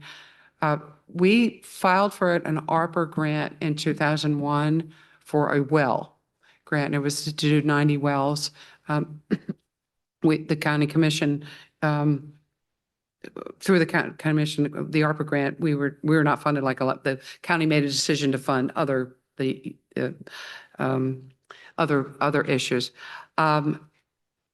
We came again before you in February 2025 with an $800,000 that USGS can do a 20 or 30% cost share. We also had an opinion from their council that state water revolving funds would be available. Commissioner Maggi engaged the Division of Wastewater Management to talk about this being a state level funding issue. And Mark Kozar alluded to it last night that the state didn't have the funds. Mark is looking for partners and other partners. So he is currently has applied for an EPA grant for a Mark Sanford to finalize that. That's on upper Potomac Basin north of us, and it's for Chesapeake Bay. It's an EPA grant. If he gets that, that will reduce our costs. He mentioned to me last night, don't hold me to it, that it would be $500,000 to do the study, and that is over 3 years. So it's not $500,000 once, it's 500 over 3 years. And if we got partners, then that would significantly reduce it. The other thing we talked about yesterday was a regional study to include Berkeley County and Morgan County. Adding 2 or 3 Berkeley points would not increase the cost of this study, but it would be a cost share. But that's way beyond my pay grade. That's something that for the counties counties to consider as a county. We also talked about really the Shenandoah Basin, the Shenandoah Aquifer is Berkeley, Monroe, Jefferson, Clark, Frederick, but that's 2 states. I mean, if you wanted a real, that's the whole 81 corridor that we are a small part of. Rockingham County looked at doing a study, but a lot of counties are looking at doing studies, and funding them is a heavy lift. So we will look for grants, is what I'll tell you. We're looking. Okay, thank you. Okay, and I'll get a definite opinion from him when he finds out about the EPA that grant for the Chesapeake Bay. There was some thought that the Chesapeake Bay modeling might not be exactly accurate, and that's upstream of us. A good deal. I think once we get a study completed, that'll answer a lot of questions. Once we get a study completed, it will answer. We'll know what's there. So. Yep. Thank you. And you mentioned Region 9. When we started at the beginning of last year, we did not have a great relationship with Region 9. We have since repaired that. And I want to send a thank you to Region 9 for working with us and turning things around. One of the reasons we've repaired that relationship is that we followed their recommendation. We have a professional on our county staff now who handles grant applications, and she does a terrific job. So with your counsel and advice, we will bring those suggestions to our grants team, and they will work with Region 9 as well to try and find ways to fund this study. It sounds like there's a totally different approach that was raised yesterday, which is essentially riding. Can I say it that way? I'm going to say riding the EPA study that can be repurposed and used for our purposes, which is completely different. But what I heard from the expert presenter, Mr. Kozar, is that that data could be used for our purposes. And we'll see if the federal government would be able to fund that study instead. The other thing is we have so many studies that we are not starting from scratch. It's a very well-studied county. And well, we want to thank you. We have follow-up questions, so we have more homework on this, and then we owe you 2 more questions that we're diving into the agriculture and the septic. So we'll be back. Thank you so much. It's clearly a lot of work. Thank you very much. Really appreciate it. It's been a great team to work with, so we appreciate the opportunity. This has been a wonderful briefing, and what you've provided to us tonight disqualifies, in my opinion, as a high-level manifesto on the situation. Kudos for the work you've done. Well, it was a team, so I want to thank the team. So they were wonderful to work and the opportunity. Thank you to. And the commissioners who have been for their leadership. Thank you. And the county commission. Thank you. Thank you. Agenda item 6, we have 3 things to discuss. Would you like to take a break? I think we need a break. Let's take a break and then we'll come back and discuss what to do. Okay? All right. We'll take a brief recess for 5 minutes.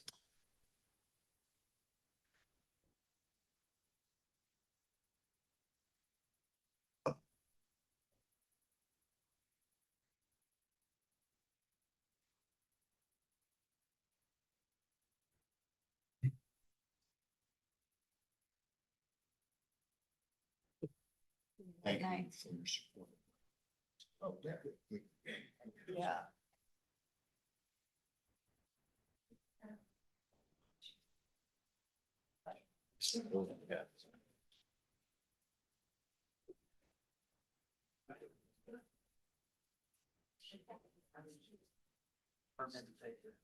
Can I introduce you to Delegate Blanco?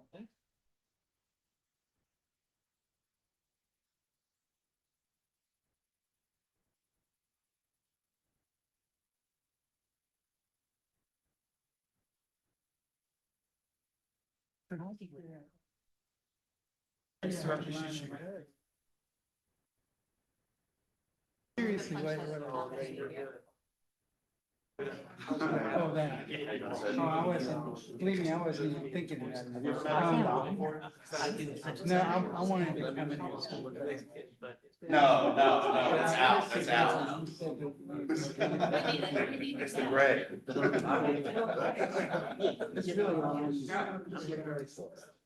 Yeah.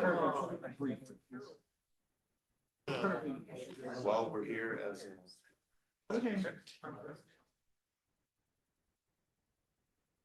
She actually. No, no. Yes, I am. I think she was the one that. She just said she.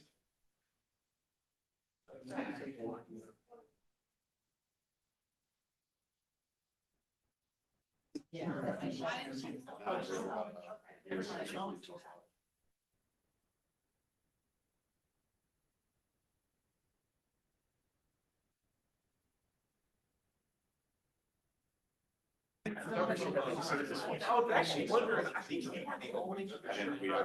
We didn't expect it. And I went back and I actually was just curious. I don't think the minute shows are even.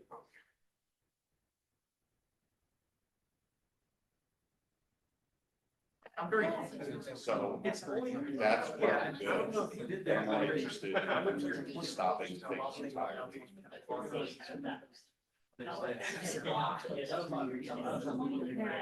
So, right, it wouldn't be discouraging necessarily stopping. Oh, I see. That's what we're finally discussing. Awesome. Thomas.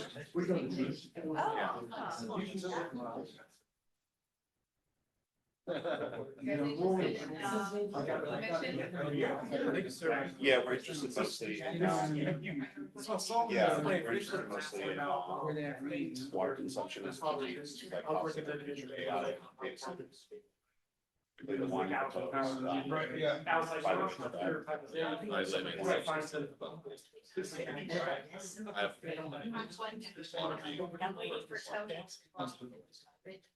in. All right, well, they're gonna be after every year, she's like, I hope.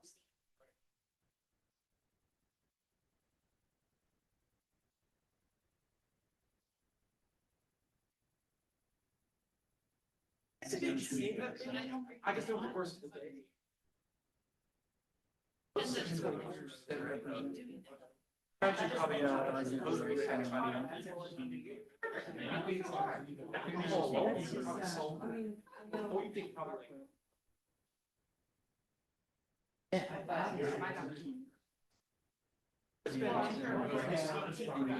Drinks are probably ordinances.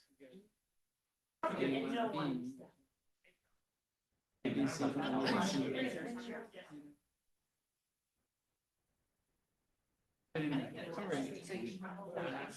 balance. It's the same bill, but also, removed. And I am familiar with it, yeah, so that's extremely concerning. It's more of a philosophical argument, because I've seen that, it benefits the county to put something into it that it has no oversight.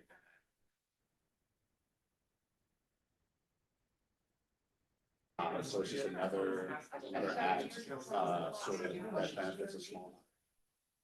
Degrade the only property values of the lifestyle. So, yeah, that's pretty much.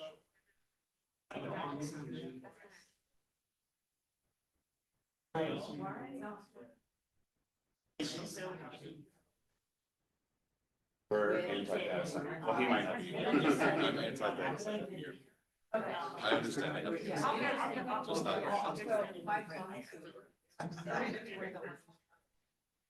Nice to get outside. Yeah, no, I actually, it's funny because he comes to our church and I'm like, I'm strongly opposed. Especially as it comes to that, like I saw it where he gets out and tries to do the raw routes and create some of the jobs. It's going to create a small temporary list of jobs that will, you know, be constructed. And then 100 people will work there, and most of them will probably come from. I guess in my mind, I'm like. It's hard to close, you know. It's not ideal. Which way did you?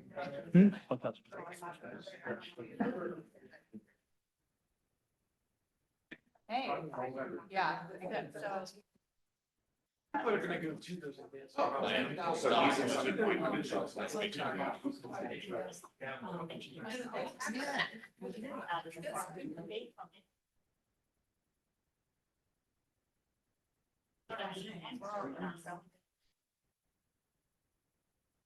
We've had some bands that are.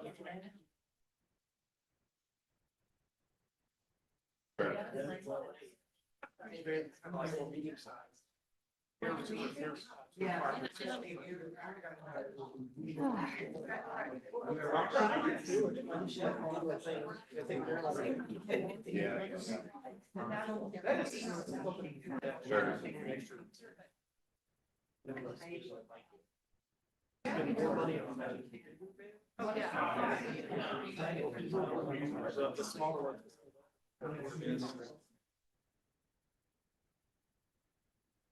Something. Hey.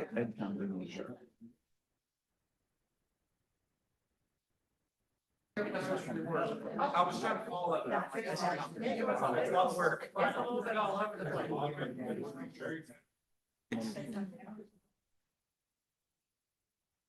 The people upstairs as planners do a totally different job.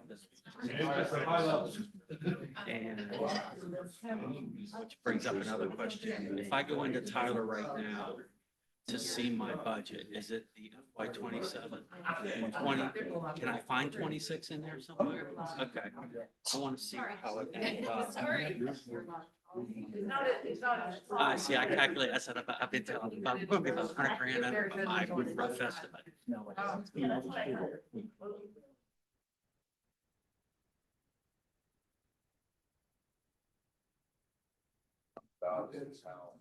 Yeah. My whole point to you was at the end, when I was moving money, I made up over on line items, total in my budget. Yeah, like for instance. And that's because of the lack of.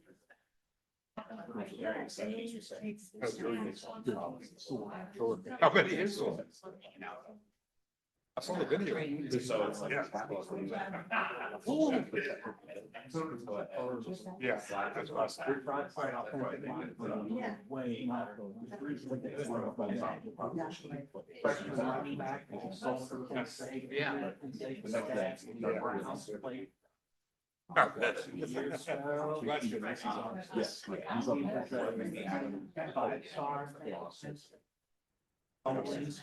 Who is like.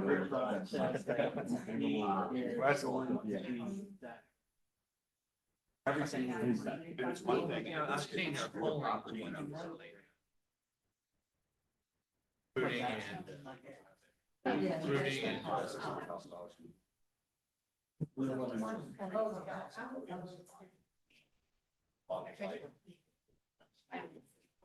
Yeah, we're still on that. You said that you hadn't been able to get.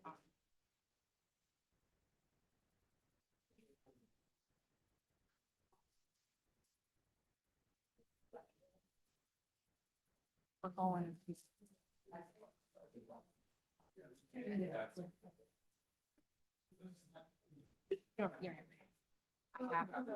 didn't.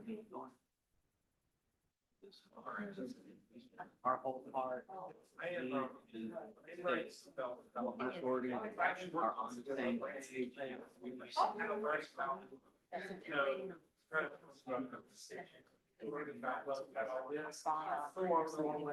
With your bond counsel. I said, okay, you're gonna be asked. No.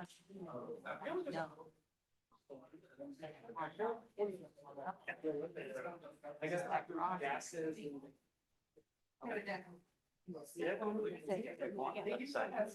That's what they. You wanna go? You don't wanna go? Nah. Email up there, so we're trying to get the location here. Goal here is that it's 100. So where's this one? 110. So just Yeah. yeah, and so they can. Also, I'd like them to come here. You can say like, oh, this is where. This is where, but the goal here is seeing.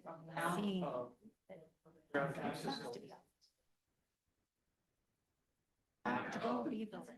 Oh, man, I went all the way. Nice, great. And so, to do a little dog and pony show. Kevin knows I keep asking him. But he's also the head. Yeah, it is scary. I'm loving it. Started.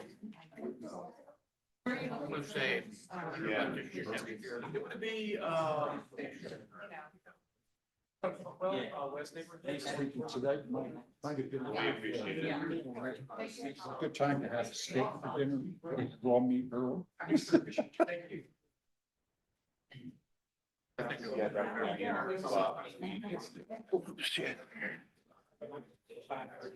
Aaron, get started. Great. Correct.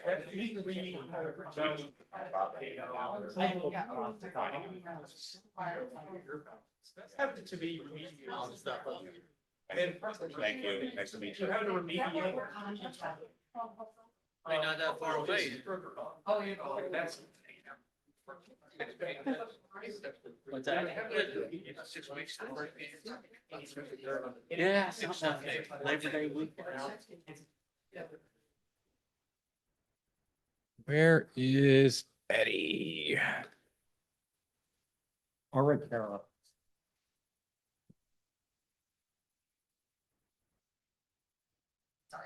That's okay. It's all right. David, can you work the mics or is that an Eddie thing? Okay. Okay. Pretty high tech for a numbers guy.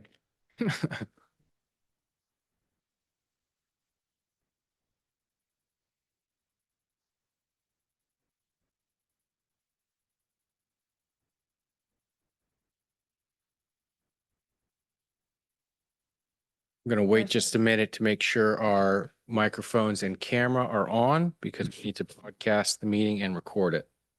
Testing. Is that coming? Is it coming through? It was working for a while. I'm not sure if it's still working again. Got to flip. We haven't turned them on down there yet. Yeah. Yeah. Call, see if she's nearby.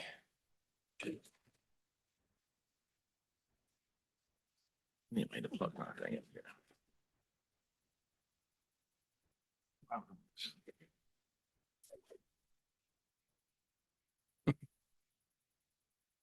I hear high heels.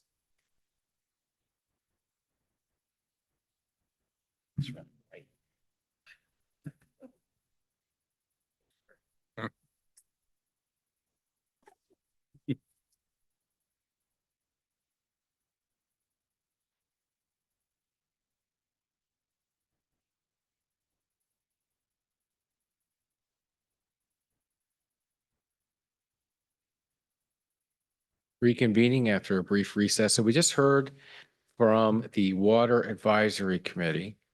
Their role is to provide information in response to questions. Now, our role is to decide what to do with that information. We have 3 items on the agenda. One is hydrogeological studies. We just heard that Berkeley County has a requirement that is located, that has been placed in your packet as an example. That is page 93, I believe.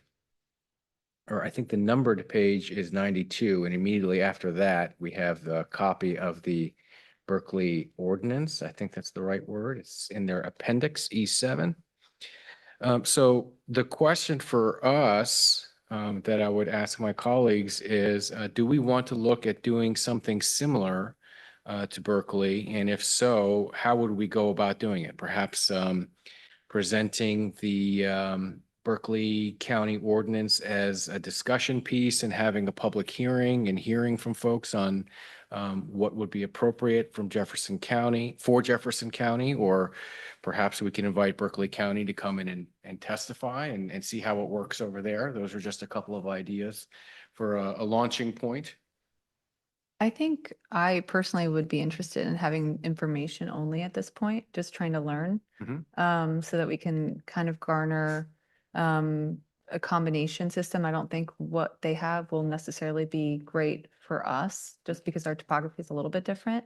But I'd love to have an agenda item where we can merge a few different option ordinances.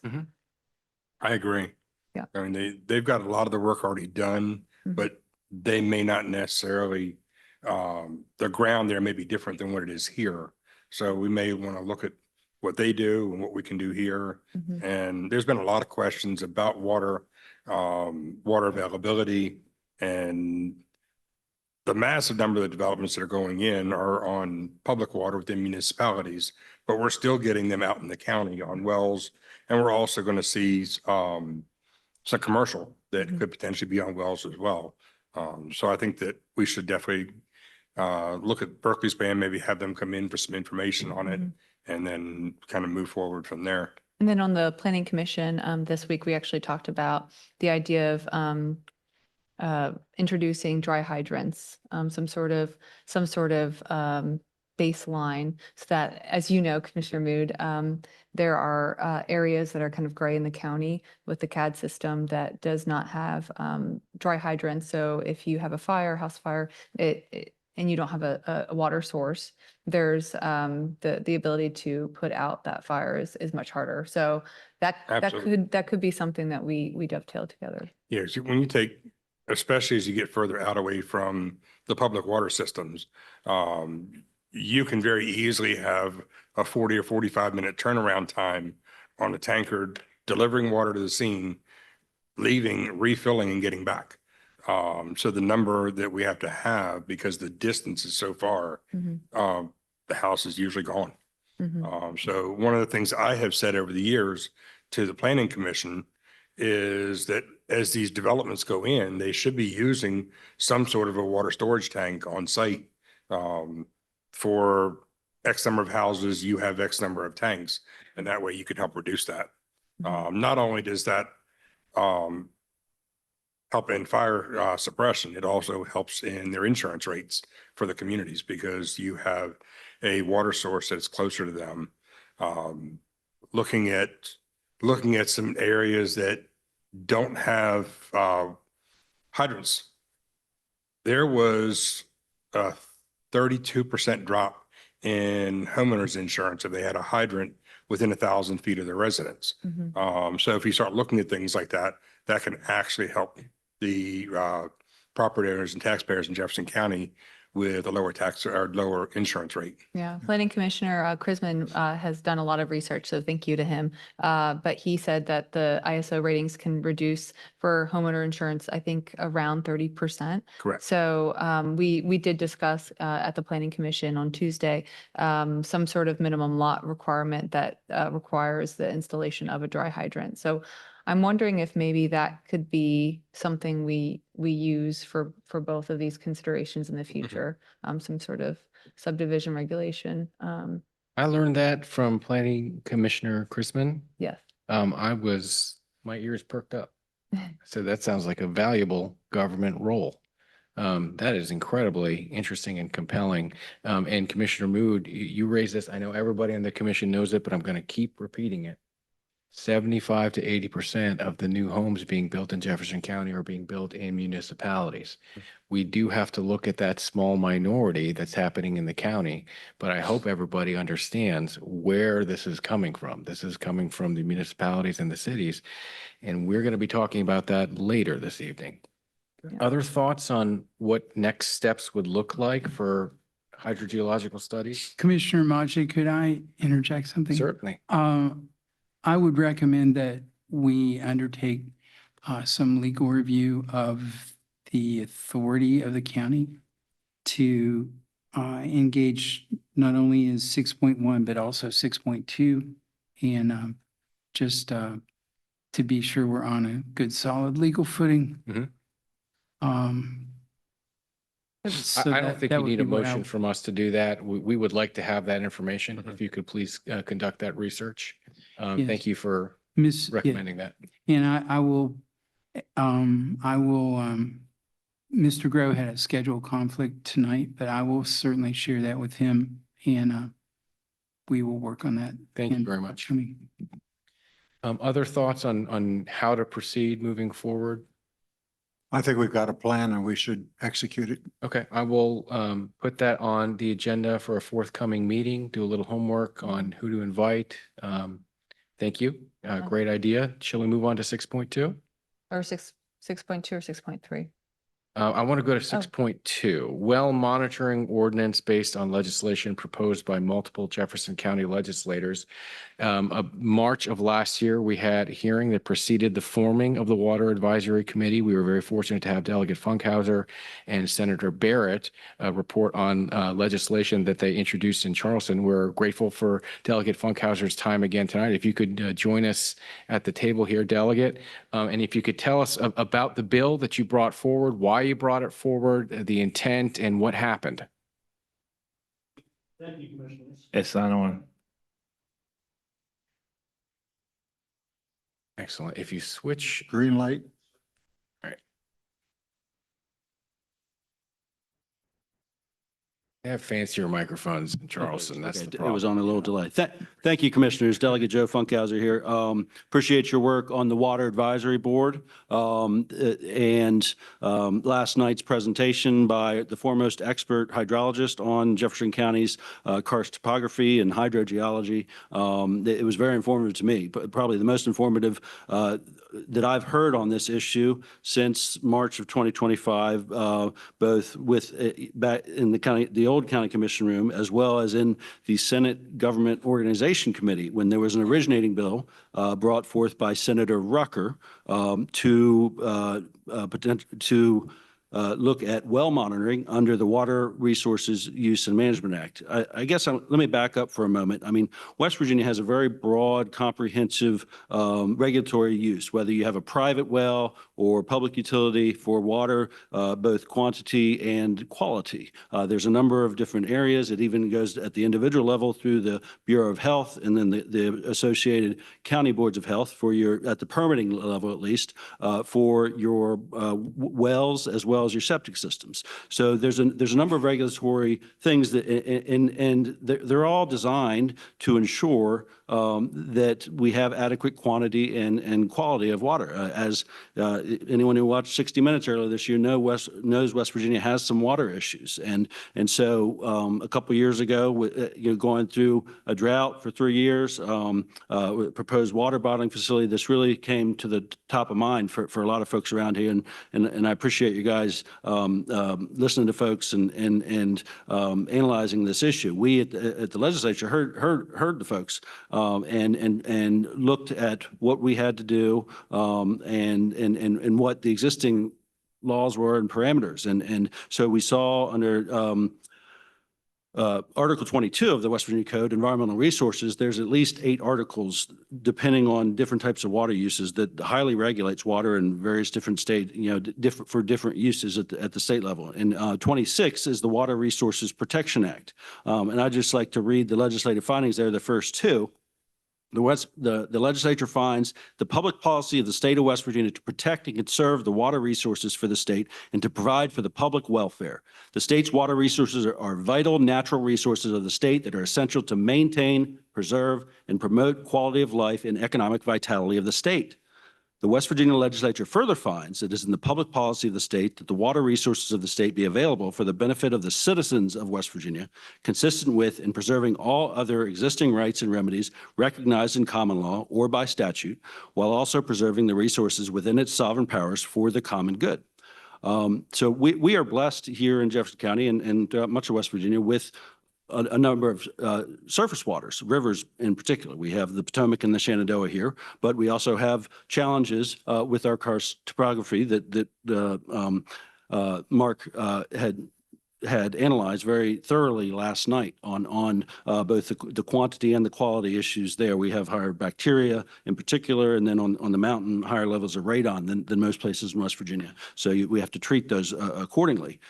So we looked at that, and I introduced a couple bills last year, 3025 and 3026, and then I further refined those. They're 5008 and 5009 this year, and one of them was to amend the 2226 section of the code. And While my bills did not go anywhere, thankfully Senator Rutgers got a full Senate hearing. She was chair of the Gov Org Committee at the time, and that was on March 31st of the Senate Gov Org Committee. That's on the website if anyone's interested. They spoke about this very on what other states do, and every other state around West Virginia actually has for large quantity users, whether it's 300,000 gallons in West Virginia, not West Virginia, but large quantity users. They do have a well monitoring component to make sure that folks, it doesn't deplete the aquifer if you are taking water from groundwater. So we were trying to look at that. Delegate, I'm sorry, could you repeat that?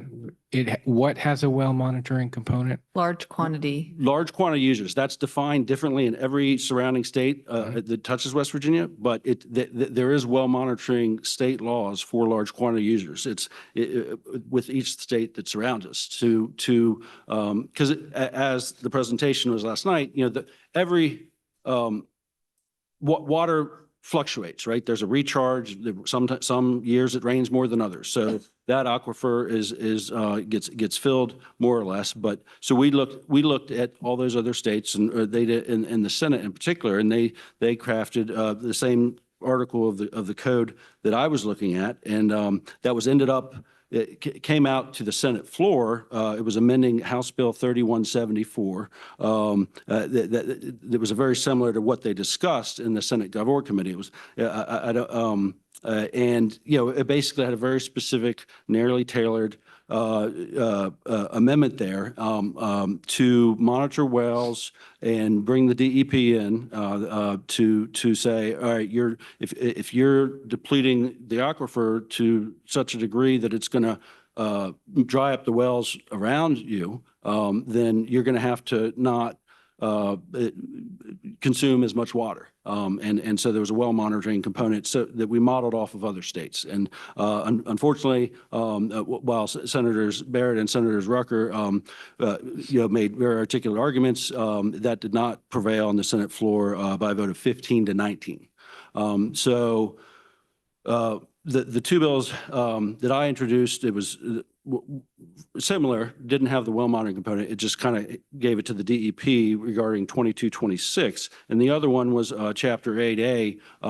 There was an ambiguity that I saw on the natural use exemption that was inserted into the code in 2022. That was actually to protect chicken farmers in Hardy County. And I'm very much a proponent of property rights. And I support protecting farming activities and property rights. But at a certain point, water is not an infinite resource. And when you, and that goes back to the legislative intent that preserves the common law. And so we do have common law fair use doctrine in West Virginia. And that applies except where we've abrogated the common law. In particular, we've actually abrogated the common law in West Virginia Code 22-3-24, and that involves coal mining. If a coal company pollutes or depletes an aquifer, they have a responsibility to provide water to those affected. So I looked at that and I said, well, that's good enough for coal country. That should be good enough for us, what we're trying to do is to protect residents, but also to provide more stability within our water resources and protect it for future generations, but also to make sure that we have a more stable business community in which to invest. I don't think it's good for business if we have to go down to the Public Service Commission anytime someone might be adversely affected. That's not good for business. I think that's what we're trying to do. The ultimate goal is to provide more assurances for our residences, as well as a more stable business community in which to invest. And so those, although they have not gone anywhere, and that's the Chapter 8A, the natural use, that's been briefed. It's before the Supreme Court. It's never been. There's no precedent. First time the Supreme Court's got to look at it. So whether they make the determination with that case on that narrow ground there or not, we'll see. But those are what we've and there's been a few other bills by a few other colleagues, but that's kind of what we've been discussing at the legislature to try and affect this. And that's kind of more of a broader overview of what our intent behind the legislation was. Thank And you. So do I understand correctly, Senator Rucker, Senator Barrett, and you all supported similar concepts via legislation? Yes, and Delegate Ridenhour co-sponsored my bill as well as Delegate Masters. And Delegate Ridenhour and Delegate Masters. Okay, and And there was Ridenhour, actually Delegate Linville, also, there was a couple other sponsors. I don't want to leave anyone out. I just don't recall it offhand. but it seems fair to say that at least a majority of Eastern or Jefferson County representation of the legislature was in favor of something along these lines. Do I understand correctly based on the That would be co-sponsorship correct, history? yes. Yeah, okay. Mhm. Well, that's interesting. And I think you said that the original bill was introduced by Senator Rucker. Is that right? She originated a bill in Senate Gov org, and I would, it was one of the most comprehensive and detailed explanations. They had multiple witnesses about how other states and all our surrounding states regulate this and use well monitoring for large quantity users. And that's available on the West Virginia Legislature's website. You go to the Senate Gov org in the archives on March 31st. I have heard secondhand. 2025. I don't have inside information, but I've heard secondhand that some of this well monitoring was voluntarily agreed to by Sidewinder, the company that wanted to, that is the company that everybody's been talking about, and that was the basis of the legislation. Is that roughly accurate, or? I watched that meeting. I think that came after the fact. That was a proposed settlement. I don't have any privy of, that don't either. particular case other than being a public member of the public, but I Right. saw that, watched that meeting. That came after it. And, that seemed like a step in the right direction at the very least. I don't speak for anybody involved, but I'm just reporting that I had heard that. I had also heard that one of the reasons cited by senators who voted against the legislation is that they considered it to be a local issue. And again, that's secondhand. I don't speak for those senators, but I had heard that from our senators saying, they didn't want to get involved. They saw it as a local issue, but here we are. We are the local government. So maybe it's time for us to examine this as a possibility. I also heard it from a few folks that didn't support it down in the state. They said it was unconstitutional. So there's two sides to every story, but I'm not a delegate or a senator, but y'all are down there and fighting in the weeds, but I just wanted to share that too. I read the bill and there was reasonable things in there, I believe. Well, and just one follow-up on that. Every state, in my research, every state east of the Mississippi has a common law fair use doctrine. Now, and that is, it's been a remedy we brought it over before we were a country. That's why we still have it on our books and it's still applicable. But we, in that case, like with the coal mines, we've narrowed it and we've abrogated it. And so if someone's well is depleted, and I've heard a number of them they've had to drill new wells and they can't, in Jefferson County in recent years, and that's been a concern. And I've seen it. There used to be many, our water table is much lower than it used to be when I was growing up. We used to have ponds that were full at least 3 months a year in the springtime, if not half a year, 9 months a year, depending on how much rain we had. And now you're lucky to get a couple days maybe after a really large rain where there's just a little bit in the bottom, where these ponds used to be. So our water table is lower, but back to the fair use doctrine, and the reason why these other states, in my research, have gone this route, it provides more stability for the businesses. It brings in their version of the DEP to do the well monitoring, and I lost my train of thought. And the final component was instead of putting the burden on your regular citizen to go and hire a lawyer and get an expert witness and saying, you depleted my aquifer, that's a big burden to ask your regular ordinary citizen to go do that. And so this was a proactive approach by our surrounding states to do these well monitorings for these large quantity users. And I haven't heard that it's been, it's terrible for businesses in our surrounding states. If we wanted to look at potential ordinance in Jefferson County, which one of the bills should we look at to perhaps copy some language and see once we have legal counsel, what our authorities are and what we can do. Where do you recommend we start if we were to crib notes here? Well, I would say start with the Senate Gov org. And I don't know of what, these are, when you talk about the DEP, the county has no authority on the DEP. The county, obviously Berkeley County would be a model of, and they've probably already discussed what their authorities are. But, and I did listen to, on the radio last week, Commissioner Eddie Gokenauer, he mentioned that he was looking to say, I want to make sure we've got enough water for the next 50 years, long after I'm gone. So, they have some things on the books, but, either the bills on water resource use management, that's the state, that's the DEP. So I don't have anything in particular other than I haven't done any research on what the county can or may be able to do. So I don't really have a good answer for you, at the moment there. Okay. But with the well monitoring stuff, that the originating bill in GovOrg from last year, as well as the floor amendment for Senator Barrett offered, that was 15-19 vote on, that was House Bill 3174 of last year. Mhm. And then those were similar to 3025 and 5008. They were all 22-26 of the code, the Water Resource Management Protection Act. Thank you. And now you can see why I didn't list all of the bills in the agenda. It gets a little complicated. But thank you for walking us through that. Do we have other questions from commissioners, other comments? I don't have anything. I just want to comment. I'm very grateful for your work in the legislature addressing this important issue. It's incredibly important to our mutual constituents. Thank you for doing everything you could to advance in Charleston. The political dynamics are more challenging there to address this issue because they don't see it up close and personal like we do. Well, it is a challenge, and unfortunately, we haven't been able to get something to the finish line yet. But I do think, in terms of that particular quantity issue. But we did, just as an aside, we did pass as part of the rules bundle, House Bill 4983,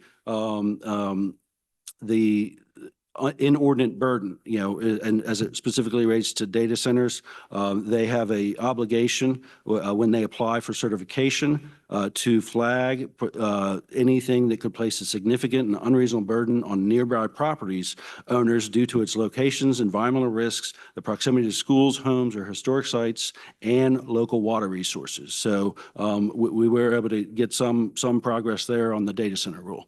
In that regard to try and alleviate those concerns. So from what you discussed earlier about the coal mines and ensuring that neighboring properties were protected, is it possible to consider that applied to data center by the legislature in the future with similar protections? Because one of the struggles I have with HB 2014 and as the policy was adopted, there are so many NDAs that I don't think that we would even know the answers via the public.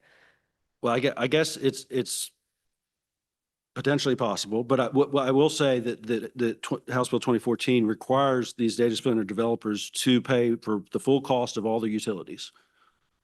Right. So and that could potentially help. The places that get them, and we have a lot of utilities that are being taken over right now that for whatever reason the local municipality has not been able to. And I think part of the problem is every time you go for ask for a rate increase, it can be expensive for these smaller systems. We kind of have two tiers of public utilities, municipal utilities, based on their size. I think it's like 4,500 customers and $30 million in annual revenue or more. There's kind of two tiers of utilities. So, these things that are very potentially beneficial for the infrastructure of West Virginia, based off of they have to pay for their full costs.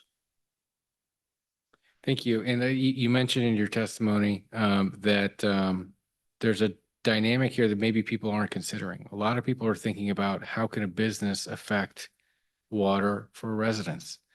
Well, what about how about a new business affecting a neighboring business?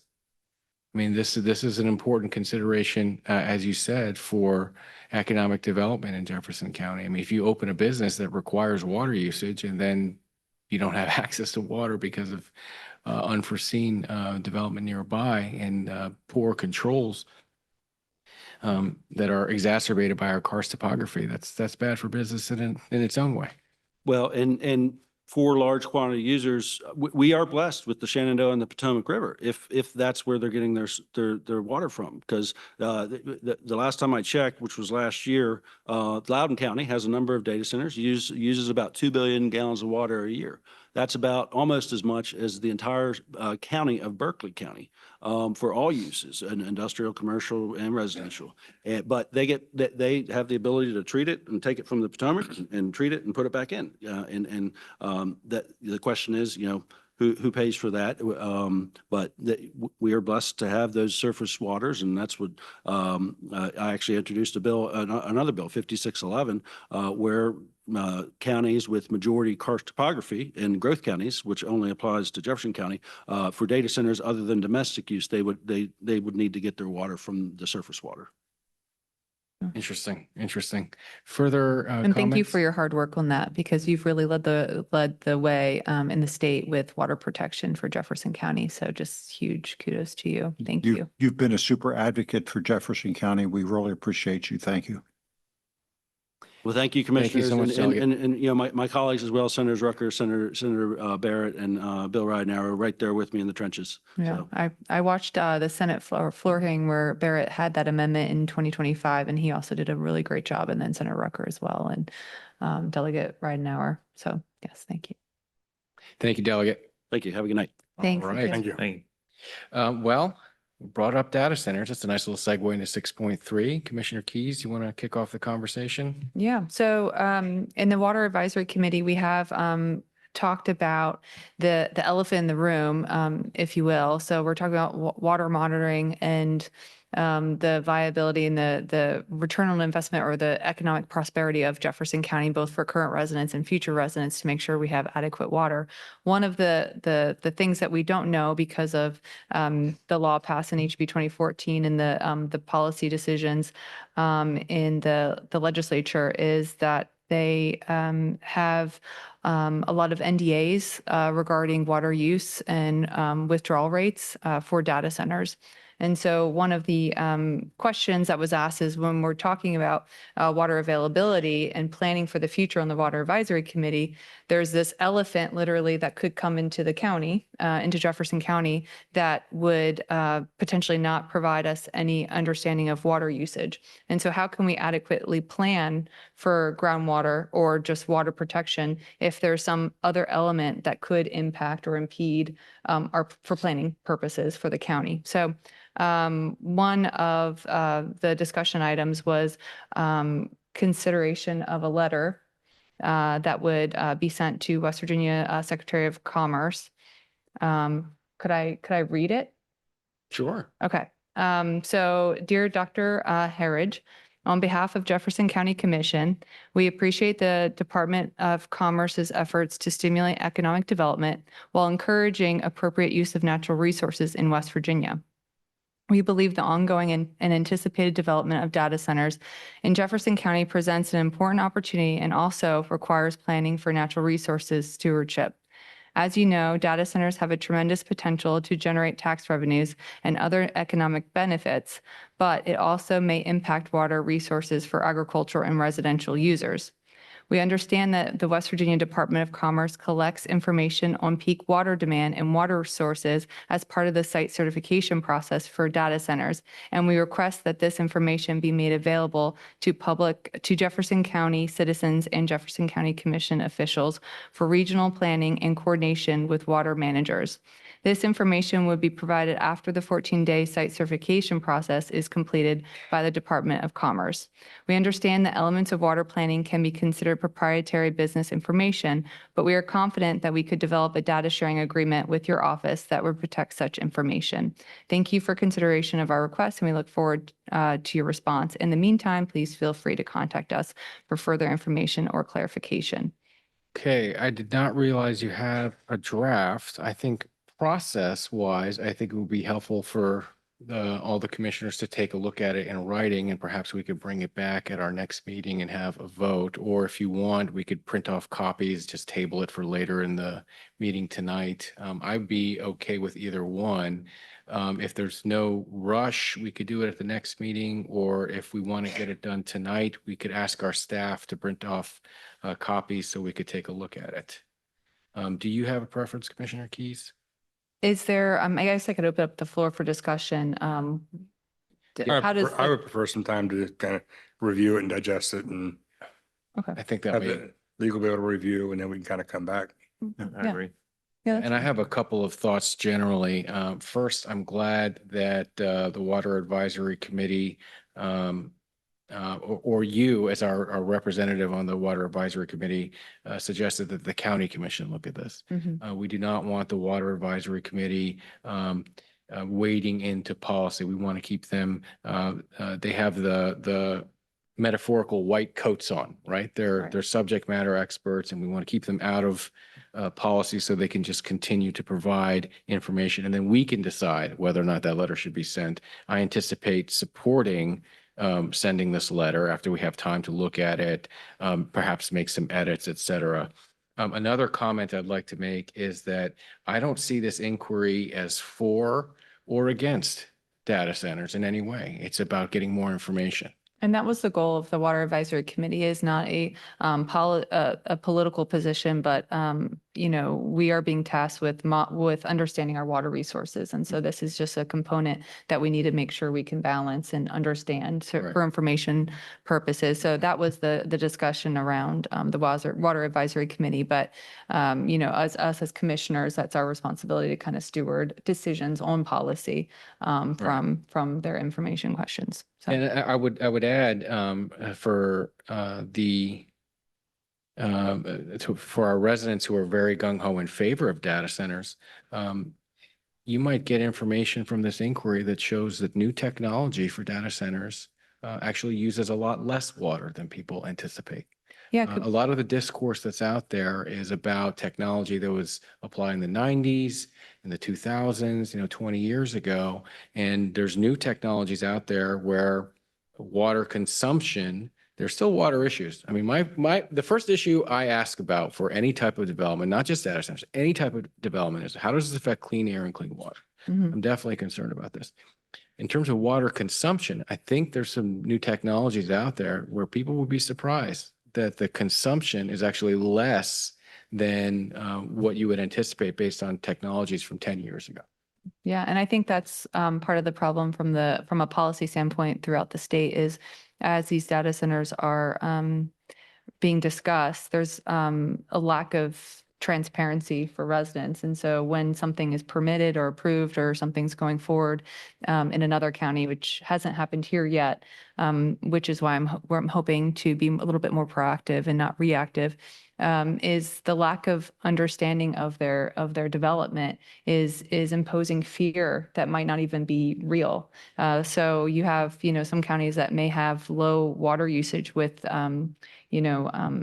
reuse of water in the closed loop that some data centers can have, but understanding that, I think, can ease worry or fill in the gaps. So. Yeah, I made a comment for those who are very gung-ho in favor and for those who are very concerned, which I think is a large portion of our population. Just like you said, this could alleviate fears. Maybe it doesn't. We don't know what information we're going to get, but we should ask. And there's Okay, sir. there's a lot of different ways for them to cool now. That, like you said, the evaporative cooling is really old technology. As we've toured one of the sites, and there's another one looking at coming. I've been engaged in some conversation with them, trying to look at what they're looking at doing and encourage them more towards non-evaporative cooling. Non-evaporative cooling is what a lot of people call a closed loop. If you're talking a medium-sized data center, which that's really kind of a varying number, they use about 2 million gallons of water to fill. That's about the size of 2 Olympic pools. So that's not a ton of water Now, they will have more water as they're doing maintenance and things like that. Also have the ability to use effluent, which is the water that's been treated through a sewer treatment plant that's actually heading back to the river. That can actually be directed out to them to be used. So you're using water that in some cases, if it came from C-Tub, is using surface water, which is what most people seem to prefer. It's being used, it's being paid for as domestic potable water, being sent back out as not as sewage, being treated, and then after it's been treated, sending it on to use to help cool part of the data center. I mean, so that's a really great way to do that because you're using water that's already been used. So there's a lot of technology that's changed over the years. And while we may not have control over things, we can certainly have conversations and try to steer. Right. And I think there's going to be a lot of companies that are going to want to be good neighbors throughout the state and disclose that. But then like any company, there's good and there's bad. And so having something that is, in writing and some sort of requirement, I think would be protective, not just of Jefferson County, but throughout the entire state of West Virginia, potentially. So. I like to add to what Commissioner Moody said. The technology is coming out. It's better.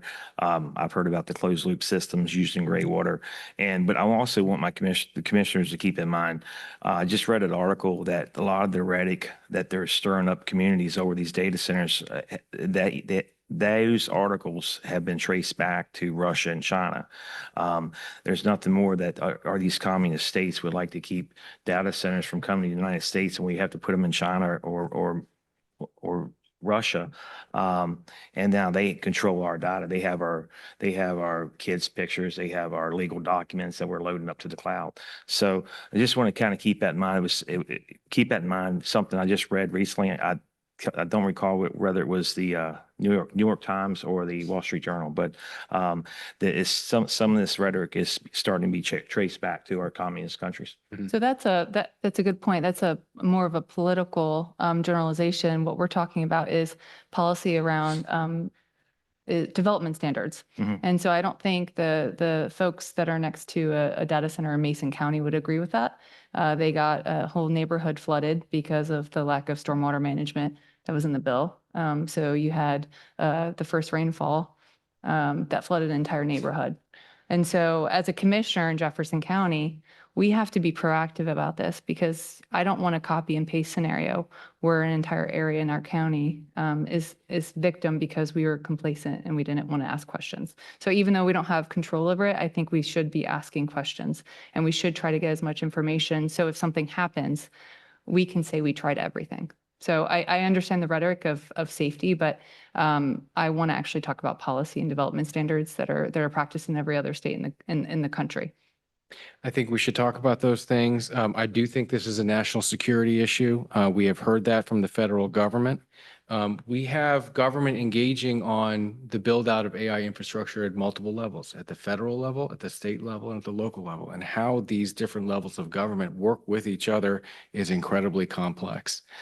We have heard from the federal government that it is a priority for the federal government to see the build out of AI infrastructure via data centers across the United States to compete with China, to compete with our adversaries and make sure that they cannot control that infrastructure for the new economy that emerges. And from my perspective, if that's the national policy coming from Washington, that makes it all the more important that we engage and we pay attention and we ask questions. So I think all these points are valid. I'm glad they've been raised. It looks like we can put this on our agenda at our next meeting and move forward. So all the commissioners have time to take a look at the draft and provide comments. Any further? And I'd get to legal too, to make sure they can. Certainly, yes. Okay, I don't think we need a motion unless you want to formalize it with a motion to table to the next meeting. Yeah, so I'd like to make a motion that we address a letter to the West Virginia Secretary of Commerce at our next meeting. Second. It's been moved and seconded. This is just formalizing what we just discussed to take this. And would you provide a draft, Commissioner Keys, that we could look at? All right, great. essentially taking this to our next agenda for our next meeting. Discussion, questions on this motion? All those in favor indicate by saying aye. Aye. Any opposed? Okay, that passes unanimously. Do we need a break or do we want to get to transmission lines? It's 8:50. We can move on. Okay. I'm good. Valley Link and County GIS mapping update since our last interaction on this. Prosecuting Attorney's Office to look into some legal issues related to Right. this. Do you want to go into executive session to discuss that, or would you rather? I think now is the, If we're going to go to executive session to discuss that, can we go to the next item? And because I'm sure that I'm probably making a motion to go into executive session on that too. And that way we can kind of knock them both out. I well, would think that would be a good idea. yeah, and my question is, do we, and this is just for pragmatism and time management, do we want to lump in multiple issues at the same time for a long executive session as Mr. Cochran recommended? Can we do it at the end of the meeting? Lump them all in? That's what I would recommend. Just make it easier. I mean, I think that is possible to do. Certainly, we have the one carryover issue previously. We'd have a couple more issues coming up, specifically 10.3 and 10.4 that we'd have to discuss in executive session, some of the legal ramifications. Right. So, so I do think that there are multiple things to discuss that we could take up in executive session. If you want to wait till the end of the evening, we could do that as well. Well, it's up to us. Also have an Pardon me? expert coming in about 16.1, and I would love to be able to spend, not keep them all night. Okay, is the expert ready for 16.1?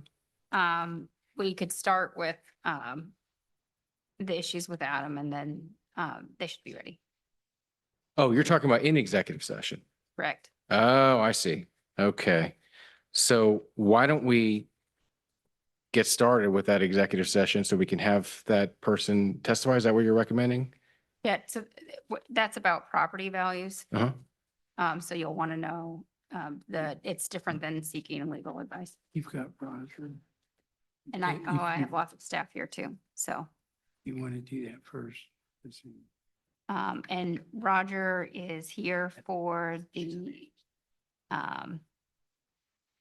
10, and I have Chief Quorum in here as well, so that. Well, I see this cutting in both directions in a lot of different ways. So I'm going to defer to you, Eddie. What's the best use of staff time? Because people are waiting to present, to do work, to testify, and all of it is expensive and timely. So where do you want to go next? My recommendation is you start with legal guidance. I'll reserve the one about property values till later. But those I think need to be heard probably before the staff to be able to make sure that we stick to that's for.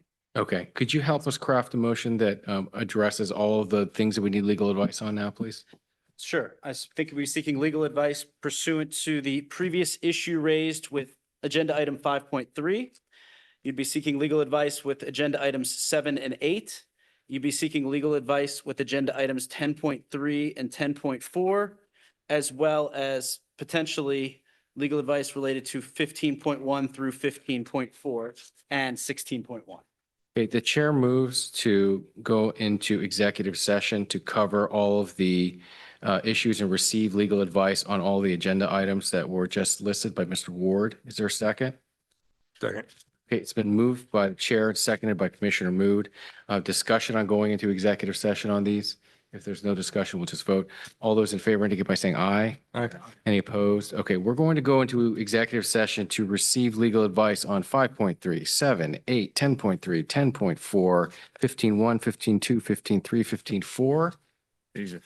I think that covers all of it. All right. Will this include breakfast? I'm bringing my dinner.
It's ready when you are, sir.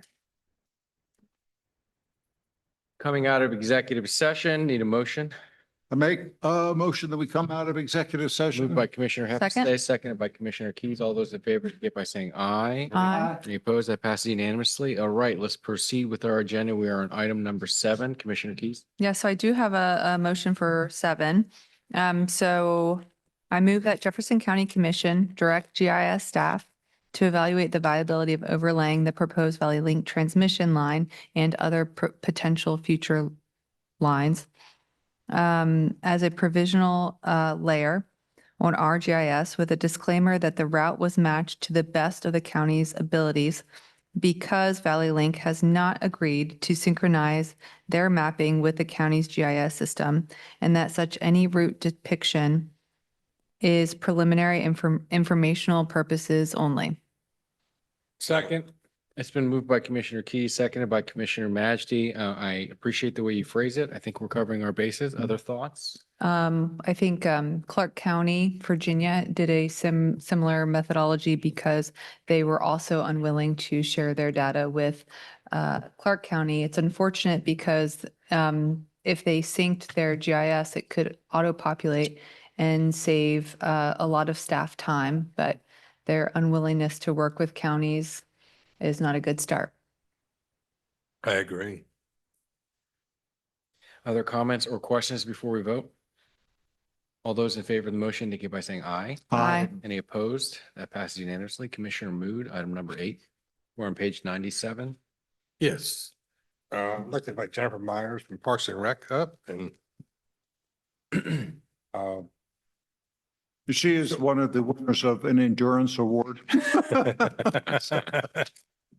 one of the pathways for this the Valley Link project goes through a small part of Moulton Park. Moulton Park is a park along the Bloomery Road area along the river that Parks and Rec has just, I guess, completed some of the first phases of, I guess. And this could have some adverse effects on that.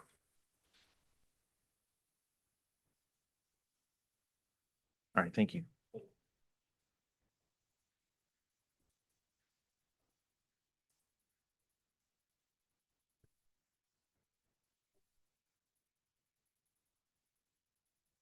Sugar drum.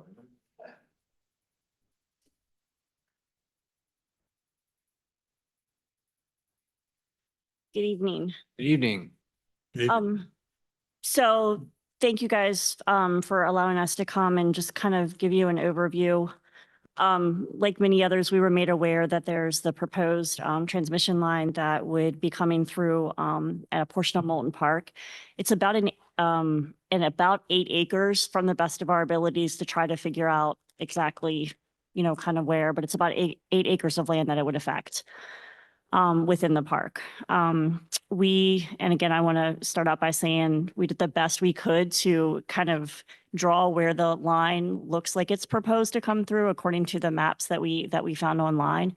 But as you can see from the concept plan that we did, the transmission line looks to come through right where we have, proposed camping. We have build outs. We currently have a disc golf course that has already been open and coming through there. So there are site amenities that potentially this would affect as the park is built out. And they've not communicated with you as of yet? We have not heard anything. Did you receive a letter? We do not believe so. So that was one of the claims that they've made, is that they've sent letters to all the impacted landowners. Correct. And that's a newer purchase, is that correct? So we purchased, and I'm happy to read, we did send a letter to Valley Link, which I brought tonight, and I'm happy to read that to you with what the information we gave, but we purchased the property in 2023 as an expansion of Moulton Park that was currently there. Gotcha. And you are the disc golf courses in that area? Yes, And open? several of the holes. So the map, it's actually on the second page. We printed, Becky, who was my amazing staff member, you can see the disc golf course and you can see how many holes. So it's affecting those top 3 holes of the current disc golf course that's already open and being used. And did you have financial contributions towards this park that may have to be repaid if that were to come through there? Yeah, so we are currently looking into, and we're probably going to need some legal advice on that, on how all that works. But we do have a conservation easement on the property, and at the Outdoor Heritage Fund, along with monies from, Jefferson County Parks and Rec and impact fee funding, were all put in to build, to buy this property. And because of the conservation easement and the way that affects that, if you take land out of the conservation easement, there is the potential that we would have to pay that money back. So we're not exactly sure kind of how all that works. And that's something we're going to have to, like I said, probably get some legal advice on in the future with that conservation easement. But that is in there. And I know Steve Grow worked with us, kind of when we were putting together that conservation easement with West Virginia Land Trust. And when was that made? I'm sorry? When was that easement put into place? When we purchased the property. So at the, when we, 2023. the day we closed on it, that easement went into place. Okay. And do you have totals together, what contributions are given for that area? I can get you that information. I don't remember offhand the specific amounts that we, I think it's just something you probably should be getting together. okay. So that way you have it as they start to come through. You can get with legal on Okay. how to proceed with that, because as they come through, there are different valuations that if they come through that they would have to look at Okay. contribution back, and it's quite different. Okay. Yeah, we did make West Virginia Land Trust aware, and they were going to do a little research on their end as well. But like I said, we just kind of, put this together and saw the maps and started generating the information here within the last, couple of weeks, like everyone else. So. Does that affect anything else at the park? As we're aware right now, it's just that portion of the park. The only other, I think potential thing is, depending on how the routes come through, there's beautiful views up, up the Shenandoah River. Is it up or down the Shenandoah River from there, toward Harper's Ferry? And I know we've had a lot of ideas of, maybe some scenic opportunities to kind of build there at the park on, on the river side. So I think potentially, the scenic views could be affected, depending on where that crosses and where that comes through. And some of that may not happen. I don't want to say exactly what we were thinking, just because we don't have any final decisions from the state or any on that. But I think there is potential on that lower side as well. Or even the camping, whether people are going to still want to be able to camp along the river and so a lot of questions at this point. And your mailing address listed on this parcel is 235 San Michael's Road. So it's your main headquarters. So if they did send a letter, it should have been sent there, I would assume. I'm not aware that we received one. I won't, I won't say. I do know that we have a tenant in the house, and I think they did get a note about the public hearing. But I understand, I think that got put out on all of the houses maybe in that area. But I'm not 100% sure. But if you'd like, do you want me to read the letter that we sent Sure. to them so you have the information, or? This is comments regarding the Moulton Park Valley North Transmission Project. To whom it may concern, the Jefferson County Parks and Recreation Commission appreciates the opportunity to provide information regarding Moulton Park as part of the Valley North Transmission Project route evaluation process. The Jefferson County Parks and Recreation Commission was established pursuant to West Virginia Code 7-1 as a public corporation responsible for acquiring, developing, operating, and maintaining Jefferson County's system of public parks and recreational facilities. As a component unit of the Jefferson County Commission and a nonprofit organization recognized under Section 501c3 of the Internal Revenue Service, the commission serves as a steward of public parks and recreational resources held in trust for the citizens of Jefferson County. Our mission is to provide diverse year-round recreational opportunities by creating and providing recreation, leisure, and community services necessary to promote and improve the overall quality of life for the citizens of Jefferson County. As the owner and steward of Moulton Park, the commission is providing the following information regarding the park's history, existing improvements, adopted master plan, environmental resources, and long-term public purpose for consideration during the ongoing evaluation of preliminary transmission routes.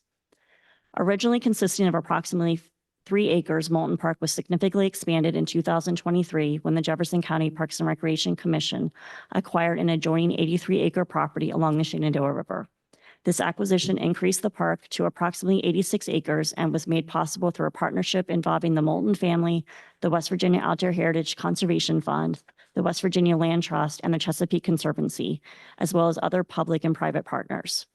The acquisition preserved an important stretch of riverfront property for public recreation, conservation, and environmental stewardship while expanding public access to the Shenandoah River.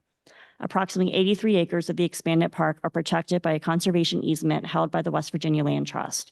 The easement recognizes the property's significant conservation, scenic, agricultural, environmental, and recreational values. Following the acquisition, the commission initiated a comprehensive planning process that included public engagement and resulted in the adoption of the Moulton Park Master Plan. The master plan establishes the long-term vision for the park and includes trails, camping opportunities, river access improvements, passive recreation, environmental education, flexible event space, an amphitheater, and other recreational amenities intended to serve Jefferson County residents and visitors alike. Implementation of the master plan is already underway. In June of 2026, the commission celebrated the opening of the Moulton Park Disc Golf Course, the first major recreational amenity completed as part of the park's long-term development. Additional improvements will continue to be implemented as funding becomes available. As illustrated on the attached master plan, the preliminary transmission study corridor published by Valley Link overlaps portions of the park identified for future recreational improvements, including camping opportunities, flexible event space, the amphitheater, trail connections, and supporting visitor amenities. The master plan also recognizes the importance of preserving the park's scenic setting overlooking the Shenandoah River. Planned amenities were intentionally located to take advantage of the property's natural features and view sheds, which are integral to the park's recreational character and visitor experience. In addition to the recreational purpose, Moulton Park contains documented environmental resources. A biological assessment completed as part of the property's acquisition and planning identified important natural resources that contribute to the park's overall environmental value.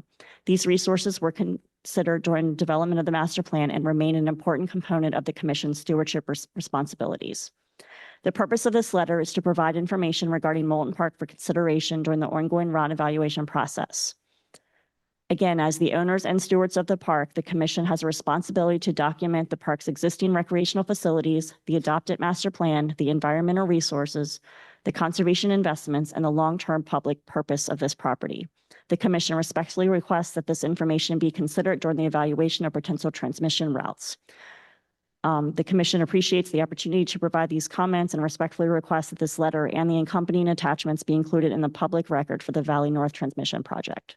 And then thank you for your consideration, Jefferson County Parks and Recreation Commission. Thank you. So yeah, like I said, I would recommend getting your kind of figures together so you've at least got them, and that way we can consult with legal as things head forward.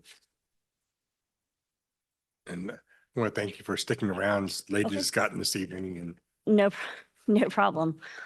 And if you have any other questions, feel free to reach out. Like I said, we were trying to, take notice of it and figure out how, all the effects as well. So thank you guys for giving us the time to share the information with you. Thank you. Thank you, Director. Thank you Thank very you, much. Commissioner Thank you, Wu, Jen. for your leadership on this. We will move on to agenda item number 9, Commissioner Salper. We're on pages 98 through 100. Yeah, my agenda item would solve a lot of problems with the one we just heard about the overhead power lines going through the park. And basically, I'll just read what I have here. By investing in new technology and innovative installation methods, we can make underground utilities more affordable and practical. Placing power lines underground will create a more resilient electric grid by protecting critical infrastructure from high winds, ice storms, falling trees, and other severe weather that frequently disrupt service. Underground electric lines also reduce long-term maintenance costs, improve public safety, enhance property values, and it will preserve the natural beauty for our communities by eliminating unnecessary overhead utility lines. That's what I hear about the most. I will advocate for First Energy to work with industry leaders, engineers, and government partners to develop a cost-effective underground utility solution. Investing in underground infrastructure today will strengthen our energy system, improve reliability for families and businesses, and better prepare our communities for the future. I did draft a resolution, basically a resolution supporting underground utilities and asking the First Energy to develop the technology to put these power lines under the ground. I think it's very simple. If we have the technology to put a man on the moon, we can develop technology to put a high power line underground. And what I'm hearing the most is people don't want to see this stuff, and this would solve all the problems. So I would encourage all my fellow commissioners to support this resolution and ask that our county administrator sends a copy to First Energy Valley Link Transmission Line. I'll just be in the late of the hour. I'm not going to read the resolution, but I'd like to move a motion to approve the resolution as presented. It's been moved by Commissioner Stolper. Is there a second? I would, Go ahead.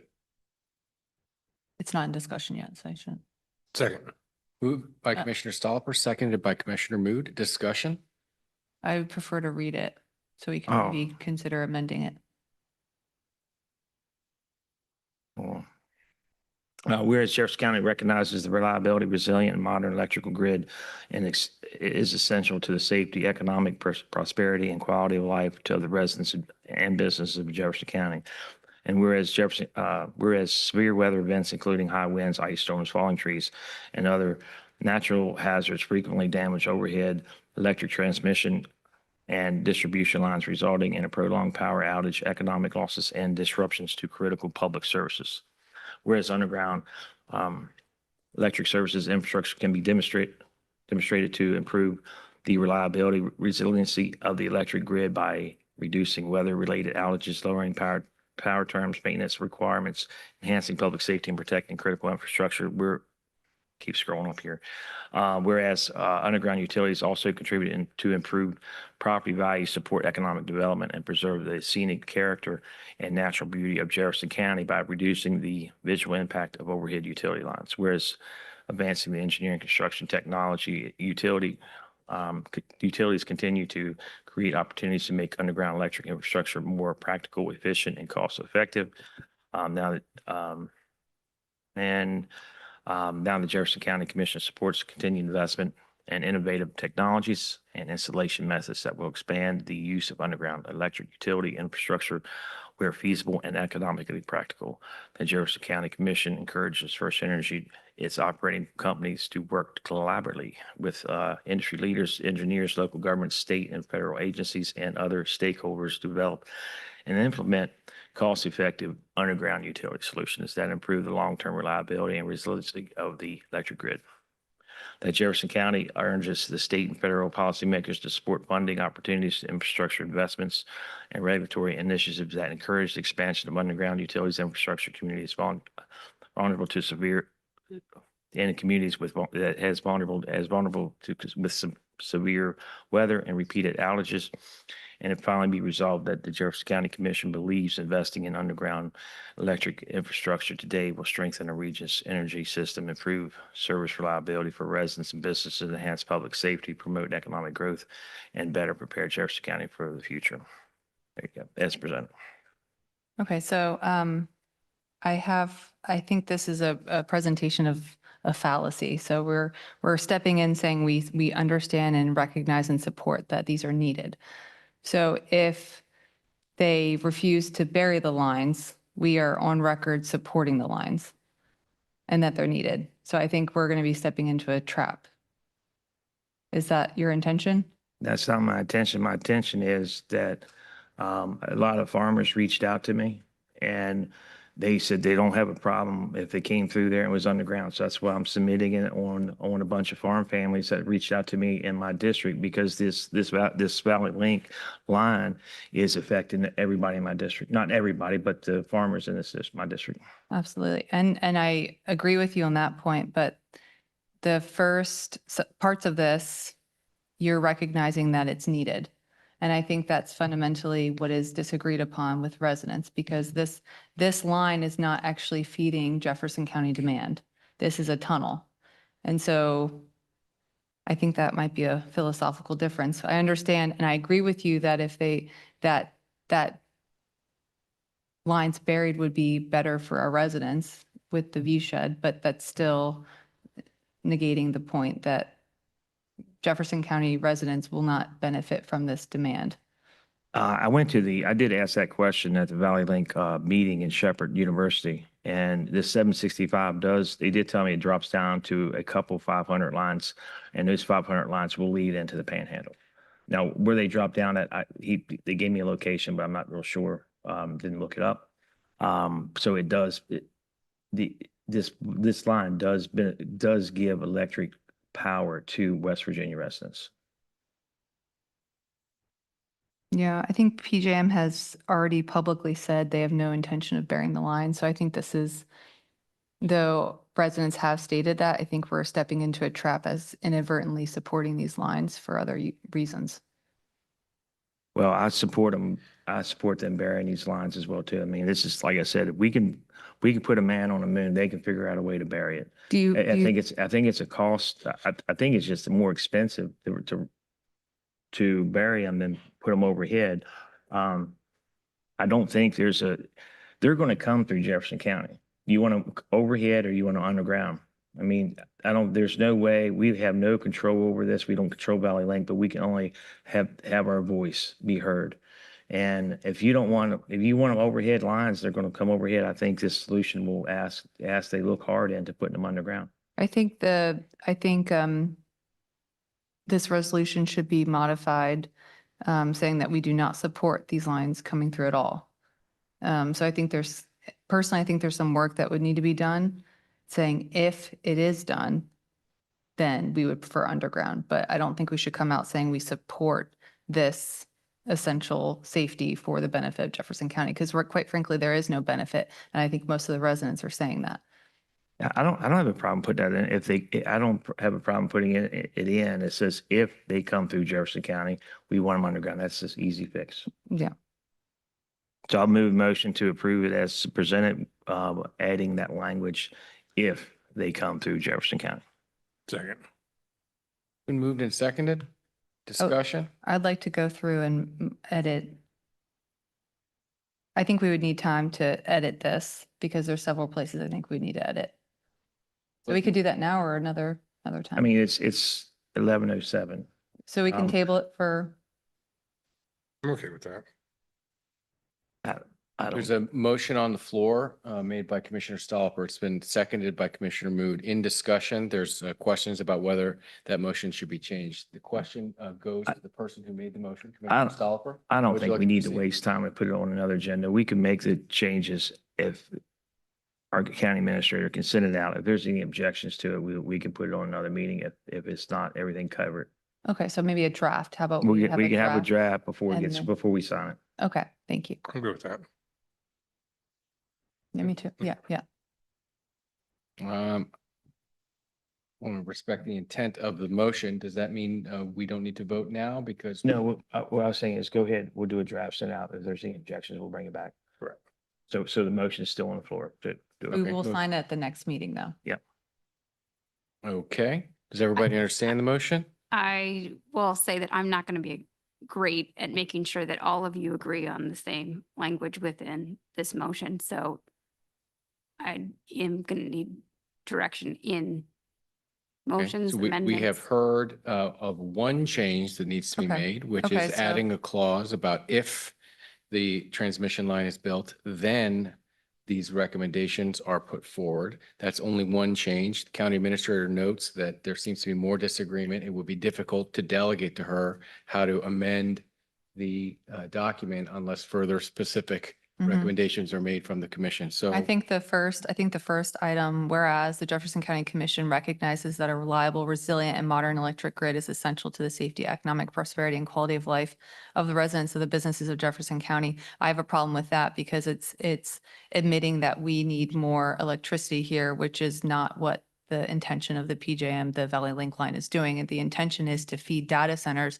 in Loudoun County so that they can benefit. And whereas we are actually just being taken advantage of essentially because that they're not giving a direct access that we know of at this point to Jefferson County. The second line, I think, makes sense for the most part. Severe weather events, including high winds, ice storms, falling trees. This talks about prolonged power outages, economic losses, and disruptions of critical public services. I also would add national security as well, because I think when you have underground power lines, they also are safer from, potential terrorist attacks. And so there's also a public safety component there. Let's see, reading on.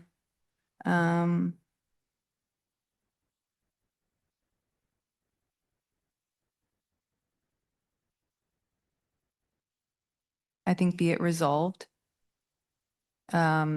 We would need to edit it to say that we do not support these lines going through Jefferson County.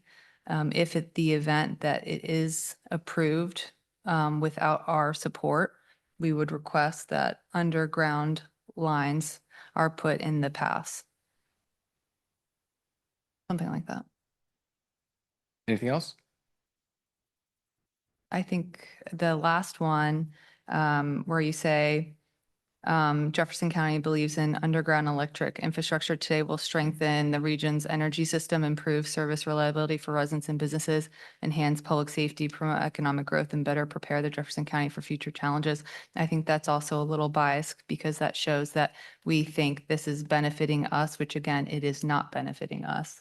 So be it resolved that Jefferson County Commission believes an underground electric infrastructure today is greater than the view shed impacts of overhead transmission line. I wouldn't add anything else. Well, according to Valley Link at Shepherd University, these lines are supporting and giving West Virginia residents electric. So Jefferson County residents? they dropped down at two 500 locations to 500 kV locations, and I didn't get the locations. Yeah, So- when I asked them, they said they had no access points into our county. Yeah. So but- there's no Jefferson County. But the 765 may not, but they dropped down to a 500 that then does. So In Jefferson County? like I said, I don't have the locations. I didn't write them down. So they do come back in. I mean, so this is just not a, the 765 with no exit ramps across West Virginia is what I'm hearing from them. Yeah, this resolution feels like lipstick on a pig. We're trying to make something cute and it's not cute. This resolution, I'm doing is- these for the farmers in my district. So yeah, I think it's a way. All right, Commissioner Salper has the floor, and then I'll recognize Commissioner Keys. Commissioner Salper. I'm doing these for the farmers in my community. They asked me to do it. If you have something against farmers, I mean, I'm doing these for my farm friends in Cabletown area. So your farmer, Okay, are you finished? I'm done. Okay, Commissioner Keys, you're recognized. this resolution is also supporting the transmission line. So it's a double-edged sword here. I agree with you that if we are bypassed with any control, that we would prefer underground, but by supporting the transmission line, that would be in direct conflict with the many farmers who have reached out that do not want it at all and think that it can be stopped.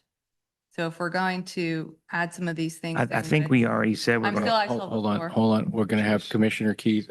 Typically in other formats, the chairman keeps a timer and says you may proceed for 2 minutes and then you may proceed for 2 minutes. So I like to do it a little bit informally, but sometimes that allows for people to interrupt each other. I'm sorry that I'm so informal, but if you will, when you're finished, Commissioner Keys, I'll call on somebody else. Please Yeah. proceed. I think that if we lose the ability to stop this, then this can be okay, but there's so much hidden support for these lines within this resolution that I think you're walking us into a trap where you can say you've tried then don't vote for it, Commissioner Keys. Don't vote for it. My farmers in my district has asked me to put a resolution to Valley Link, ask them to send it underground. Do you think it's realistic? I think if we can put a man on the moon, we can figure out a way to put power lines underground. So yes, I heard you saying off, that they would never do it. it's all worth a try. Are there other opinions on the commission? Other questions, other comments? So just to get back to the, a motion that's on the floor, the motion that's on the floor is a motion to amend the first whereas to include the language that if the transmission lines, and it's not clear, I'll need to listen to exactly what Keith said, then, so it would. There were include an several if more. then. However, we did not ask the motioner and the seconder if they approved of them. We were Correct, in the so middle of the- discussion. So thank you for raising that. I was going to go back to that. It seems to be getting muddier. Okay. Let me ask the person who made the motion first. That's Commissioner Stolper. The amendments that were delineated by Commissioner Keys, we stopped at the final clause, be it finally resolved, et cetera. Up to that point, there were several amendments proposed. Would you accept those as friendly amendments? Yeah, that's fine. Okay, seconder, would you also accept those? All right. Then there was discussion of the final clause, be it finally resolved, et cetera. And we stopped there. Did you want to continue? Is there further discussion on this proposed resolution with further Yeah. amendments? So that Jefferson County, so as it currently reads, that Jefferson County Commission believes investing in underground electric infrastructure today will strengthen the region's energy system, improve service reliability for residents and businesses, enhance public safety, promote economic growth, and better prepare Jefferson County for future challenges. I think that should be changed to that Jefferson County Commission believes that if these lines are approved without our support, that they should be in underground electric infrastructure only. Something short, without any support whatsoever, saying that this is promoting economic growth, which it's not here. It's helping Virginia and better prepare. It's not preparing Jefferson County for any local benefit. Okay, the chair interprets that as a proposal for a friendly amendment. Before I ask. That's fine. Okay. I'm fine with that. The motioner and the seconder both accept the friendly amendment. Are there further questions or discussion on this motion? I'd just like to say that I think the amendments were a big improvement. My concern is, I'm afraid that this is going to look a little bit like we're soft on Valley Link, and I'm not soft on it. I'm against it completely. I don't think it brings anything to Jefferson County except a lot of pain and agony. Hurts our farmers. At the viewscape, I mean, there's so many things about this that just aren't good. Buried is better, but I'd rather not have it at all. It benefits Loudoun County, Virginia, doesn't do a doggone thing for West Virginia except mess us out. If Loudoun County, Virginia wants it, they ought to route it through Virginia. So like I said, I like the amendments, but I don't want to be mistaken to be supporter of Valley Link because I'm not. And when I was at the open house, as I walked around, I got different answers to the same question from everybody I talked to. So I don't know how Steve found some good luck, Steve. I don't know how you found somebody that was an authority on it because it was very mushy to me. They can't tell us where the lines are. They couldn't even tell us. They had several different kinds of towers that they were displaying. They couldn't even, I asked them, well, which one are you going to put in? Said, these are just the options that we have. So it's so early in the planning that I don't see a rush to do anything that would make them feel good about themselves. So. Okay. Other thoughts or comments on the motion? There is a motion to approve this resolution with several amendments that have been detailed already. It's been properly seconded. If there are no other comments or questions, we will take. I would like to make an amendment that we bring this back as a draft and as well, just so we can read through it, make sure it's okay. Is that okay? There's a lot of Okay. changes to it. Right. There's, Is Chair. that okay with? That's fine. Okay. The mover and the seconder both agree that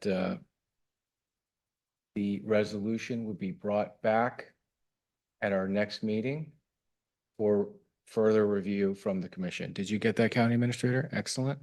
Any further questions, comments, discussion? No, but that makes me happy. Hearing none. All those in favor of the motion indicate by saying aye. Aye. Any opposed? Nay. We'll have a roll call vote. Commissioner Heffestay? Aye. Commissioner Key- I want it brought back. This is the aye to bring it back next time. Okay. Okay. Commissioner Keys? Aye. Commissioner Stolper? Commissioner Mood? Aye. Commissioner Maggi votes nay. That passes 4-1. Next on the agenda, we have item number 10, irresponsible residential development and related issues. So the number one issue in Jefferson County, perhaps even more than Valley Link, is the rate of housing that's coming into our county. We have repeated many times, and we will continue to repeat, 75 to 80% of the housing that's being built in Jefferson County is actually approved by municipalities. That means cities and towns, not the county. And yet we are in this predicament. The number one thing I hear about from constituents is, why is there so much housing coming into this county if we can't provide the necessary services and infrastructure? With that in mind, 10.1, I'd like to hear from our county staff at what exactly is going on in terms of permits, pace, and where are these approvals coming from? The point I just made, if we could hear it from the expert with the data.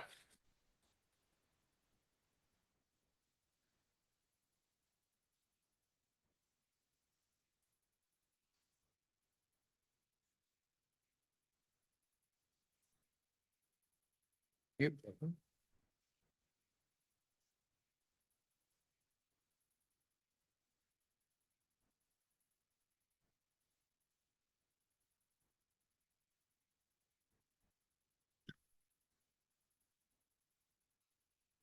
Okay, we pulled data together from the impact fee database, which would give you the permits that are issued across the entire county, including municipalities. And we pulled the data for year 2025 and through the first 6 months of 2026. And in 2025, there were 1,530 residential building permits issued in the county. And so far through 2026, after 6 months, 716 have been issued. And of those in 2025, you can see that 20.5% of those were in Jefferson County and 79% were in the municipalities, and mainly Charlestown and Ranson. What we found over this time period is total of, in those 18 months, I think it's about only 7 houses have been built in Shepherdstown, Bolivar, and Harpers Ferry combined. In 2026 so far this year, 76% are in Ranson and Charlestown and 24% in Jefferson County. So the bulk of the residential housing is occurring within the municipalities. And that I would presume is where you're probably finding most of your subdivision development also, because those have to be in place to accept the houses. I hope this is what you were looking for. This is, I think everybody on this commission is aware of the generalities presented here, perhaps not the specifics. But I'm glad you presented this data so it can be entered in the public record and put on the screen, and folks can read this if they're not familiar with this issue, because the statistics are stunning. The vast majority of this is happening in Charlestown and Ranson, and that's where the problem is coming from. Questions or comments from the commission for Director Goodwin? If not, we're going to move on to how this affects ambulances and first responders. I don't think we have any questions. Thank you. Chief, thanks for being here. Thanks, Roger. So what we hear Thanks, from Roger. our constituents is, well, how does this affect ambulances? How does this affect first responders? We don't have enough services. Why are we allowing more houses coming in? So let's ask the expert. How does this affect first responders? Sure. So Jefferson County continues to experience significant residential growth. As the county continues to grow, so does the demand for emergency medical services and fire protection. So for comparison, in 2023, JCESA averaged 426 calls for service per month. Through 2026 so far, JCESA is averaging 538 calls per month, representing a 26% increase in emergency responses. On an annualized basis, that equates to approximately 1,344 additional emergency calls per year compared to 2023. 50% of those are in Charlestown and Ranson. I'm sorry, what was that percentage? About 50%, about half. While population growth is not the only factor influencing emergency service demand, residential development currently directly affects JCESA in several measurable ways other than call volume. Greater likelihood of simultaneous incidents requiring multiple units, expansion of the geographic area requiring emergency coverage, increasing travel distances and vehicle utilization, increased wear on ambulances, apparatus, medical equipment, communications infrastructure, greater long-term demand for capital planning, including stations, fleet replacement, and emergency response infrastructure. And then unlike many county services, emergency services must maintain the ability to respond immediately 24 hours a day, regardless of when and where the emergency occurs. Every new neighborhood and occupied residence becomes part of the emergency response system and must receive the same level of service expected throughout Jefferson County. Thank you. Do we have questions for the chief? So you said about 50% of the calls are located within municipalities. And that's where your ambulances are focused though, correct? They're all stationed within municipalities. So the stations that are not within the municipalities don't have ambulances located in them and are seeing a much larger response time to get there. Correct. And the municipalities are creating this load on us. Well, you see where I'm going with this. So even if we were to build new facilities and provide ambulances and even staff on outside of the municipalities in areas that we do control, if the municipalities continue to build the housing to increase the demand, we're not solving the problem. Correct. In fact, at the rate that this is increasing with our revenue as it increases, we would never be able to keep up with that. Yeah, we would go deeper into a hole over time because there's no control for what's happening at the municipal level. Correct. And we have asked our other departments to maintain flat on their budget for 2 years while we have increased personnel to ESA. That is going to create a huge problem at some point because their load is also increasing, yet their staffing is not. I'd asked this before, looking at that code, it says we're required to provide it in the county. I've asked that interpretation before. Does the municipality constitute that? Or can we look at the municipalities and say, you need to start contributing to this, or you can cover your own ambulance service? Because it is absolutely not fair to the people who live outside the municipalities. I can tell you, as the chief at Middleway, we have seen a response time that has increased from about 7.5 minutes to over 14 minutes for an ambulance to get out there. And that's provided there's not a train. And we've got trains in multiple directions that the tracks can slow things down. On the mountain, they've got coming from 2 different directions from either Harper's Ferry or from Citizens Fire Company in Charlestown coming to the mountain. So they've increased their response times as well.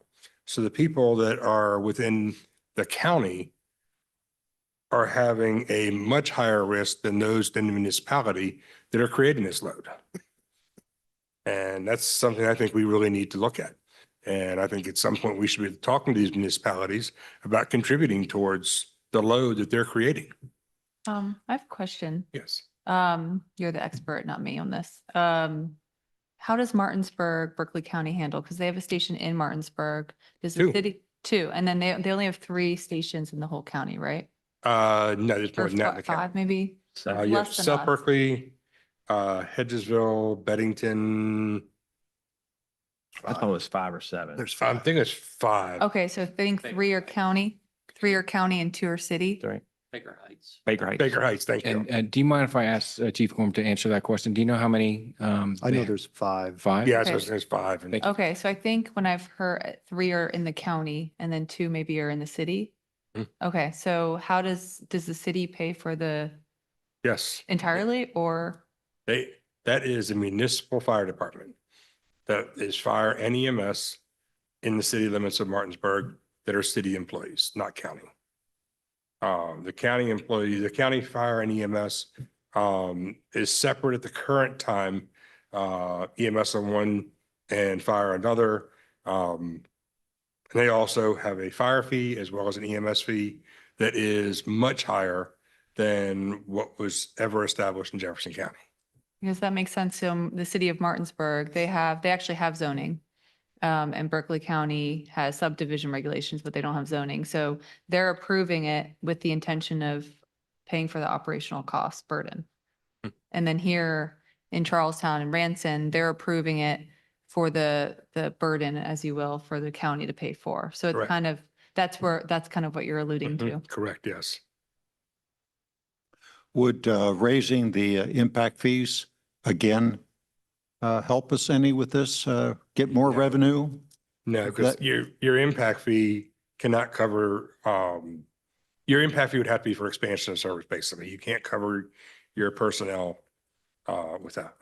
And I'd like to add to that too. We cannot arbitrarily increase the impact fee for more than our professional that we hire says we can. It's at 100%. As you may note, CTUB went beyond what their professional suggested and the PSC knocked them down. So I'm shocked. yeah, I mean, I just thought I'd ask because, most of these problems are revenue shortages. Right. And They're revenue Yeah. shortages. and impact fees, I like impact fees because it's a tax on people that don't live here yet. I don't want to raise taxes on people that live here. Or raise fees on that, although that might be the way we have to go if we really want to settle this problem once and for all. I think you're right. That's something we'd have to look at, but I'm looking at the numbers here. I think if we don't have a rule change, this is never going to be solved. I mean, we can keep incrementally increasing fees. Well, what But kind if of the a- cities are increasing housing density at a pace that's this fast, we're not treading water. We're just getting deeper in a hole. It's And- unfortunate too that when we did the takeover, which I know 4 of us weren't on here and it was a completely previous commission, but was that ever discussed that the stations located in the municipality would have different positions? Steve, you were here, so did you guys discuss that or talk with Berkeley County as to what they were doing? we talked with Berkeley County because we basically did the same thing they did when we did the transition. Because it was set up very similar, I don't know how, 20 years ago. About that, About yeah. 20 years ago, and then they did their transition. And we basically followed suit and did the same thing. But we didn't know that we certainly at that time, we weren't expecting, or you can never expect growth. I mean, what it's going to do, but look at these numbers. We had 1,561 permits last year, and the year before that we had 1,032, and this year looks like we're slated for like 1,200. Is that sound about right, Roger? About 1,200. Pays for 1,400. Oh, 1,400, sorry. So we weren't certainly expecting that boom. And, I would ask Chief Gorham, I mean, you worked in multiple jurisdictions in Virginia. How did they do it in like Fairfax County and Fairfax City? And did if the county had to run into the city, did they have any type of reimbursement for them or anything like that? No, there were mutual aid agreements. Fairfax City was its own entity Okay, within Fairfax County. okay. So you guys didn't really follow Berkeley County's plan because they had the cities that paid for the stations. When did that happen for Berkeley? You probably would know. Oh, I couldn't, that's a long. So it's been a time, long, yeah. so Oh, it yeah. was, so in 23, when we did this, that Berkeley County had already separated the city, the two stations in the city. I from the couldn't tell you county. how long ago that happened. That's been as long as I can remember. Okay, so we didn't follow their path Well, because we took over all. We had a meeting with the mayors, and I would say most of the mayors are gone now. And they basically told us that they could not afford it. So we did talk to them. Right. Chief Mood, you've made this point a few times. I'm sorry, Commissioner Mood.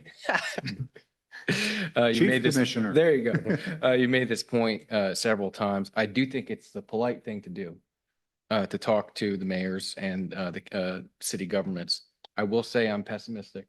And it's, we can tell them this is the right thing to do, but they have their hopes and dreams. They have their budgets. They have their plans. It's tough to say, I'm going to voluntarily give up 20, 30, 40% of my budget to help out the county. I personally believe we need a rule change. I don't And disagree. if it's not required by the legislature in some way, they're going to say, well, we'll try. What kind of a You're right. rule change are you talking about? It's kind of a cleanup because we made a mistake. Well, I don't think it's Okay. necessarily made a mistake. I think for one, we need to maybe have an interpretation of what code says. Because it says in the county, that's the municipality. Is that a difference? That's something we can look at, have our attorneys review code and look and see what the determination of that is. If that's the determination, we can look at them and say, that's your problem because this is county, that's municipal. If that's not, then we need to work with the legislators to work on changing that because we've got several municipalities in the county. The several municipalities in the county, every one of them is charging a 1% sales tax over and above the state sales tax. Plus you have their B&O tax rate that they're getting for the businesses, and the vast majority of the businesses are located within the municipalities, not in the county. So they're reaping a lot of the tax benefit from it, but not really paying for the services that they're creating. Mhm. That's a problem. What's the 1% supposed to go towards? Is it public safety? They can use that as For a, anything? yeah. Berkeley was trying to use it towards emergency services. In Jefferson, the municipalities are doing with it as they see fit. If I recall correctly, I thought it was initially discussed to do away with B&O tax, but that never happened. So I like to look at the world this way. I don't like to look at the world as good guys versus bad guys. I think people are motivated by rules and budgets. Sure. And I'm not going to cast aspersions on our friends and neighbors in the municipalities. They're doing what's best for their constituents, and I understand that. Correct. But if the rules are set up such that they literally get more revenue with higher housing density, and we get higher costs, well, guess what's going to happen over time? They're going to continue to approve, and we're going to continue to go deeper and deeper into a hole financially. Correct. That doesn't mean someone's a bad person or someone's a good person. It means we need a rule change. It's simple math. So that's a problem that I see. I think we can certainly ask for help. I would be open to that. I am not optimistic that they're going to voluntarily slash their own budgets to help us out. But perhaps we can do, I bet you the legislators will demand that we ask before they pursue. So maybe we'll do dual track or something like that. But And maybe get an interpretation of what the What- existing means first. Correct. yeah, that's a good idea. Thank you. We get that interpretation first, and we kind of know where to go from there. Well, speaking of rules, we could go on to 10.3 and hear about what other jurisdictions are doing. If everybody's ready to move off of 10.2. I'm seeing some nods. Is that all right on this side of the dais? Okay, thank you, Chief. Thank you, Chief. We're Thank going to you. move on to Chief. 10.3 and have an introduction to a concept that's done in other jurisdictions outside of West Virginia. Speaking of rule changes, this would be under different laws. APFO stands for Adequate Public Facility Ordinance. What does that mean, sir? Okay, I'm going to give you an overview, and I'll apologize in advance if this isn't as detailed as you're expecting. I was out of the office for 11 days and got back Tuesday and had to prepare for all this. So, Well, I'll thank you for your quick work, and that's okay. We're just introducing the concept. We're not drafting anything tonight. and the one I looked at was Washington County, Maryland. And so what I'm going to talk about is a little bit like where we are here and the way I see it in West Virginia and where they are in Maryland. So Washington County, Maryland assesses a building excise tax on new development, which serves a similar purpose as a standard impact fee. And they essentially charge $1 per square foot on every new residential, non-residential, and residential additions and alterations. It's pretty simple the way they're doing it. An adequate public facilities ordinance restricts new residential development until local infrastructure, primarily schools, roads, water, wastewater, and fire protection, has the capacity to support it. However, developers can utilize an alternate mitigation contribution, AMC, to offset impacts. Washington County's APFO covers the following core areas. Schools, new residential developments are tested to ensure they are served by public schools operating at adequate capacity. Roads, developments must pass highway adequacy tests. Water and sewer, properties must be capable of connecting to adequate approved water supply and sewage disposal facilities. Fire and EMS, areas must have acceptable emergency response times and fire protection coverage. The phrase adequate public facilities has an appealing ring to residents, public officials, and developers in many fast-growing suburban areas. Adequate public facilities ordinances are an effort to phase the provision of public facilities consistent with a locally adopted comprehensive plan. An APFO ties development approvals under zoning and subdivision ordinances to specifically defined public facility standards. So the way I understand is you're essentially taking a proposed project and you're kind of analyzing it and testing it against the required standards to see if everything's adequate for it to move forward. So they are designed to APFOs are designed to slow the pace of development or in extreme cases to delay development approvals in underserved areas until adequate service levels are in place or reasonably assured, or otherwise concentrate growth in suitable areas. That's the other alternative. The premise of an APFO is that growth should be directed to suitable areas where facilities are adequate. And I would think that possibly what we're seeing with the housing data and all the growth housing growth occurring in the municipalities is that the developers are probably going there because there's more adequate facilities there than in the greater Jefferson County area. An APFO says that if development cannot be approved until the problem is corrected. On the other hand, impact fees, which are often confused with APFOs, provide a means to raise additional funds for capital projects, but do not guarantee that sufficient funds will be available.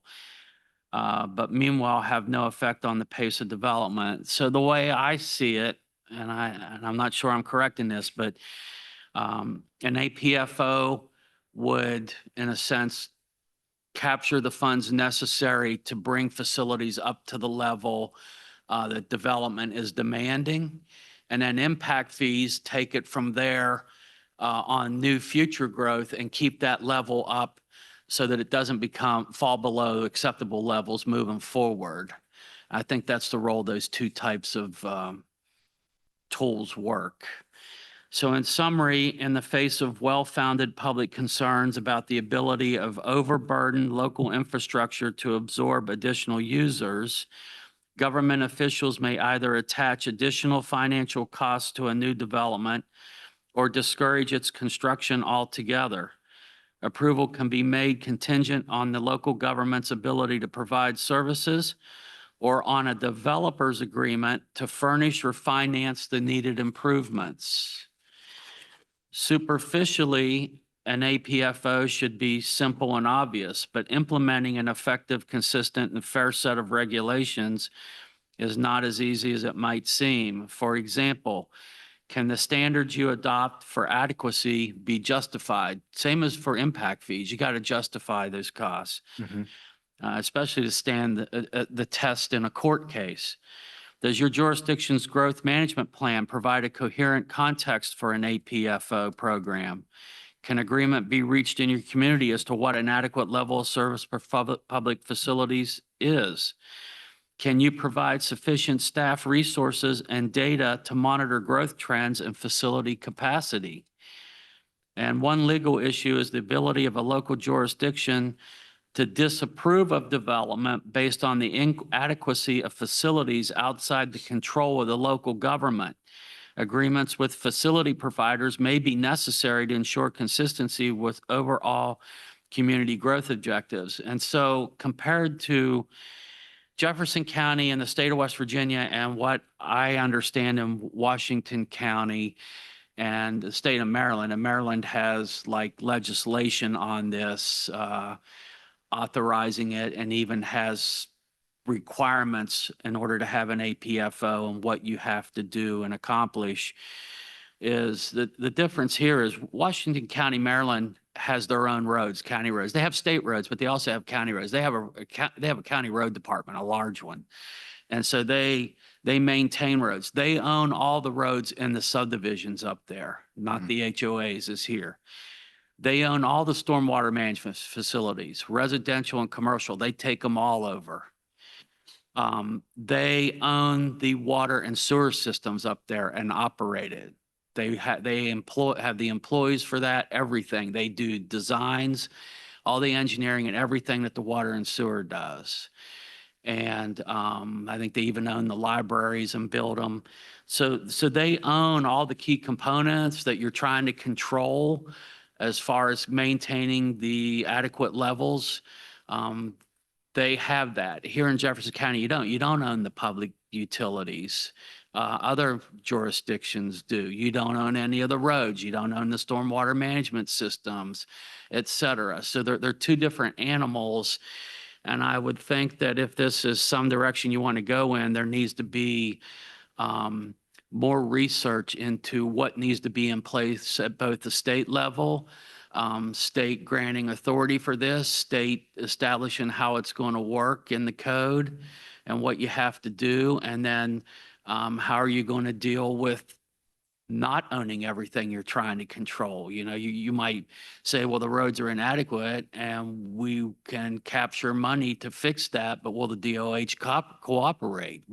It's not like Washington County. That's one of the big hurdles that I see. Yeah, that's an important distinction, and I wholeheartedly agree that we're going to have to work with the state on this. And I would be interested in convening with local state legislators who have expressed interest in this issue. There's multiple. They've come up to me and said, we've got to do something about this. If they're already interested, let's have a conversation in public with the microphones on. Let's all give our opinions, and we'll see what we can do from there. But I think this is a very interesting concept because it reflects exactly what I hear from constituents. I hear over and over and over again, how can you allow housing to be built? And I explained the whole municipality thing. They said, oh, I didn't know that. But they asked the question, how can you allow housing to be built if you don't have the public facilities? The people who are causing the housing to be built or building the housing need to contribute to the new public facilities that are needed to sustain this growth. I don't know, it just seems pretty straightforward to me. Obviously, we don't have the same laws here in West Virginia. And we have different circumstances. We don't own the roads. The state owns the roads. But we can do things a little bit differently to maintain the same ethos, which is growth pays for growth. I guess one idea would be to talk with Berkeley County to understand how they, as an example, public safety with their 2 stations in the city, did they come to some sort of agreement or understand the history of how they did that? And if their interpretation is if it's within the municipality, they don't have the responsibility, maybe they could give some insight. That's definitely a good line of questioning. I think we should pursue that as well. Thank you. Yeah. Other questions or comments? Okay, we've had discussion of legal limitations in closed session. That covers 10.4. Are you all ready to move on to item number 11, or do we need a break? Let's move on. Let's move to item number 11. I have an update on the solar text amendment that was provided to me by Luke Siegfried, the county planner. He is on vacation. Okay, great. Where does that stand? Okay, I'll give you the 10,000-foot overview. Staff presented the most recent draft text of the Solar Facilities Text Amendment at the June 9th, 2026 Planning Commission meeting. The Planning Commission directed staff to bring the draft text amendment to the Planning Commission for discussion at the September meeting. As soon as possible. Yeah. The next required step for Planning Commission is to schedule a public hearing for the proposed text amendment. And the current draft solar facilities text amendment can be viewed on the county website in the Office of Planning and Zoning page under text amendments, STA 2502 and ZTA 2502 solar energy facilities. You said September? September, yeah. The Planning Commission directed staff to bring it up at the September meeting. Okay. Commissioner Keys, anything to report from Planning Commission? So there's been a little bit of disagreement among planning commissioners, but the consensus was to kind of push it, to allow staff to look at the ordinance more. There was some discussion, I think in May, or it was the May meeting, about setbacks. Currently, we have in place, I believe, 50 feet. And there was an initial discussion in the draft about 300 feet. And there was some back and forth going down to 150 feet. Nothing was decided, and so they asked staff to bring it back in September. A few disagreed because wanting to not continue to delay this text amendment. But that was the majority. Okay, was there a request for direction from the county commission? The last request was, I think, from you in December of 2023. Could I rephrase? Yeah, first of all, thank you for saying that. But what I meant to say was, did the planning commission request direction from us? They did not formally request, no. They said if, I believe in a meeting, the May meeting, if the county commission wants to give us direction, but they did not request it as a vote. Okay. If the county commission wants to give direction, and that was discussed in a May meeting? It was discussed, but it wasn't voted on. Okay. So we should hear more in September? What's the next step? Is that a public hearing? Is that a It would be deliberation or to- presentation from staff? It would be presentation from staff on a draft text amendment to be added into our subregs, which would then be prompted to a vote, potentially to have a public hearing at the planning commission. And then if approved, up to the county commission.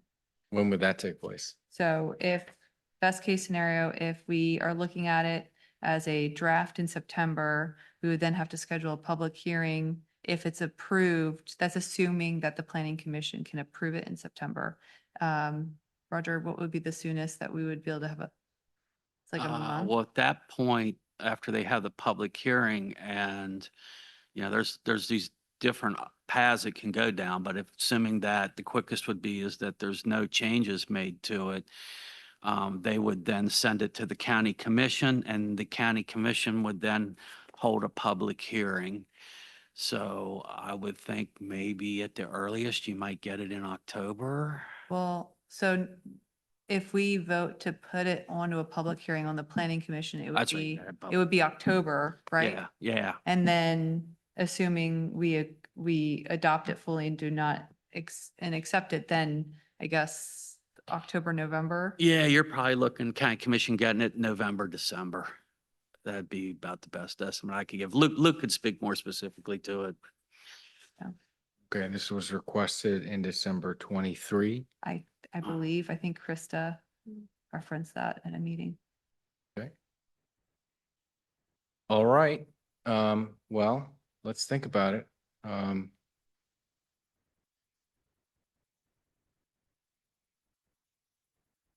like to hear what Jack thinks as well.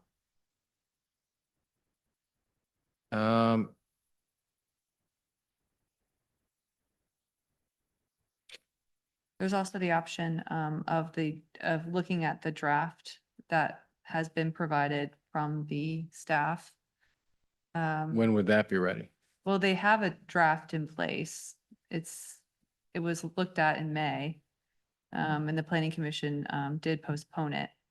So typically it goes to the planning commission first, then to us, but if you wanted to take a look at it to kind of ensure it's the direction the commission wants, that gave the initial direction.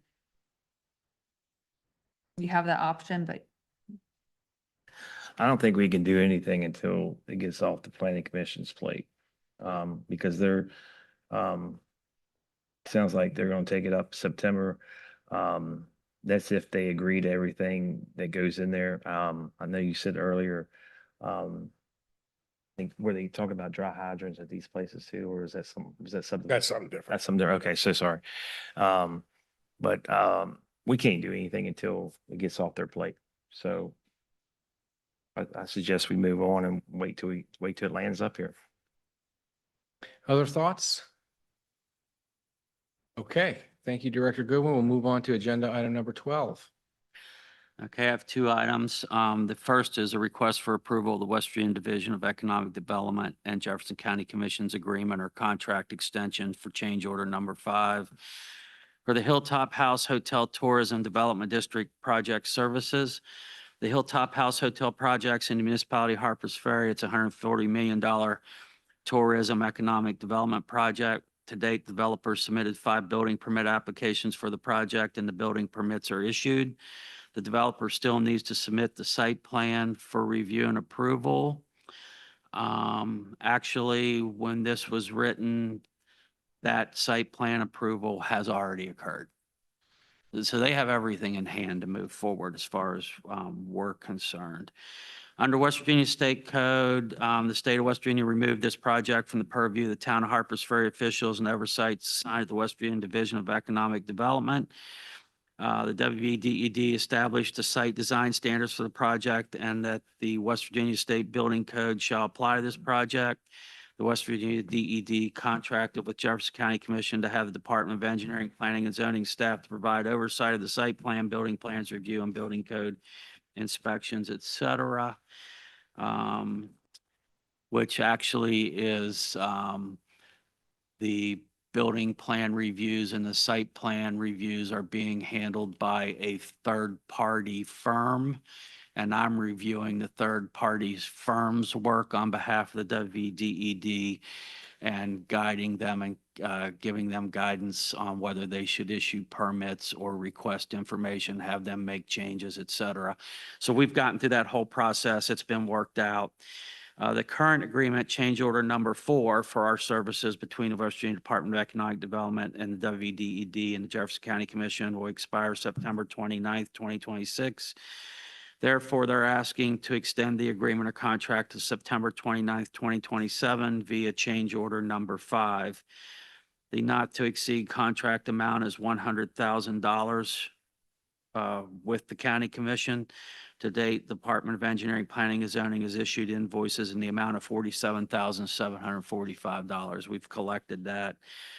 Change order number 5 is attached. In the past, the county commission authorized the county administrator to sign the contract documents on their behalf, and I have a motion there.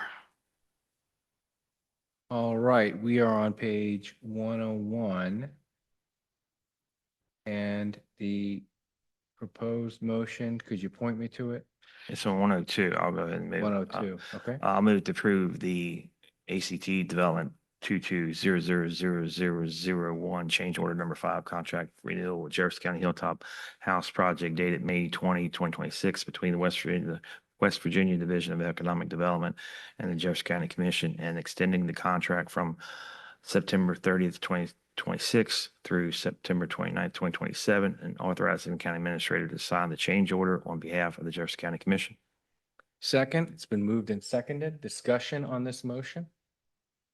Hearing none, all those in favor of the motion indicate by saying aye. Aye. Any opposed? That passes unanimously. And the next motion is to move to accept the proposal from MWA Engineering And, dated. and just before we move on, the second on that, I couldn't tell who that was. The second was Pasha. Was you? Yep. So sorry. I'll move to accept the proposal from the MWA Engineering dated June 3rd, 2026, MWA PE project 24-350 to perform building plans review and inspections. Second, moved by Commissioner Salper, seconded by Commissioner Majdi. Questions or discussion? Hearing none, all those in favor of the motion indicate by saying aye. Aye. Any opposed? That passes unanimously. Roger, if you ever need unanimous approval, just come to us after midnight. I texted my wife and said I'd be home tomorrow. I just texted my husband that. All right, thank you so much. Next on our agenda, pages 126 through 136, Jessica James, Chief Human Resources Officer. I don't see her online, so I'm going to go ahead and take her. So the first one is for a tuition reduction agreement with Shepherd University. The agreement that was included in the packet was the wrong one. It was from the one to Berkeley County, but it's the same. It's to approve our tuition reduction agreement that allows for staff to continue with their 10 or 20% reduction in tuition, depending on whether it's undergrad or graduate degree classes. I'll move to approve the tuition reduction agreement with Shepherd University for 2026 to 2027 academic year. Second. It's been moved and seconded. County Administrator, yeah, I hope this isn't too particular, but because of that change that you mentioned with the form not being exactly the same, can we say as presented? Is that sufficient? Would you recommend it to change to the motion?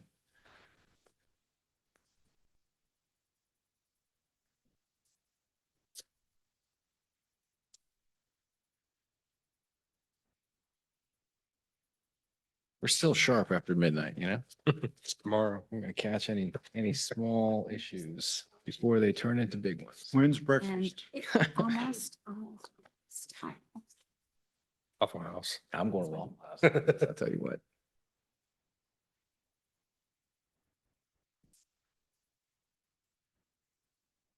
So I have the updated tuition reduction policy that says Jefferson County on it. It hasn't been presented, so Aha, can you As present it to us? presented. Can you hand it to me? as presented, and I will put it in the packet with. Excellent. Okay, so now we're in order. Other questions or comments from the commission? Hearing none, all those in favor of the motion indicate by saying aye. Aye. Any opposed? That passes unanimously. So sick leave can be used under PERS 1. Employees that are employed now are in later version of PERS, but PERS 1 is an older version. We have an employee who would like to transfer his sick leave from a previous county over here, and that's because the retirement board takes it from your last PERS employer. So the request, and it's different from what's in the packet, I would recommend a motion to approve the transfer of 1,080 hours, which we have confirmed with Morgan County. We have a letter from them stating that those were the available sick hours at the time of separation of accrued sick leave from Morgan County for Mr. Dick Myers. So moved. Second.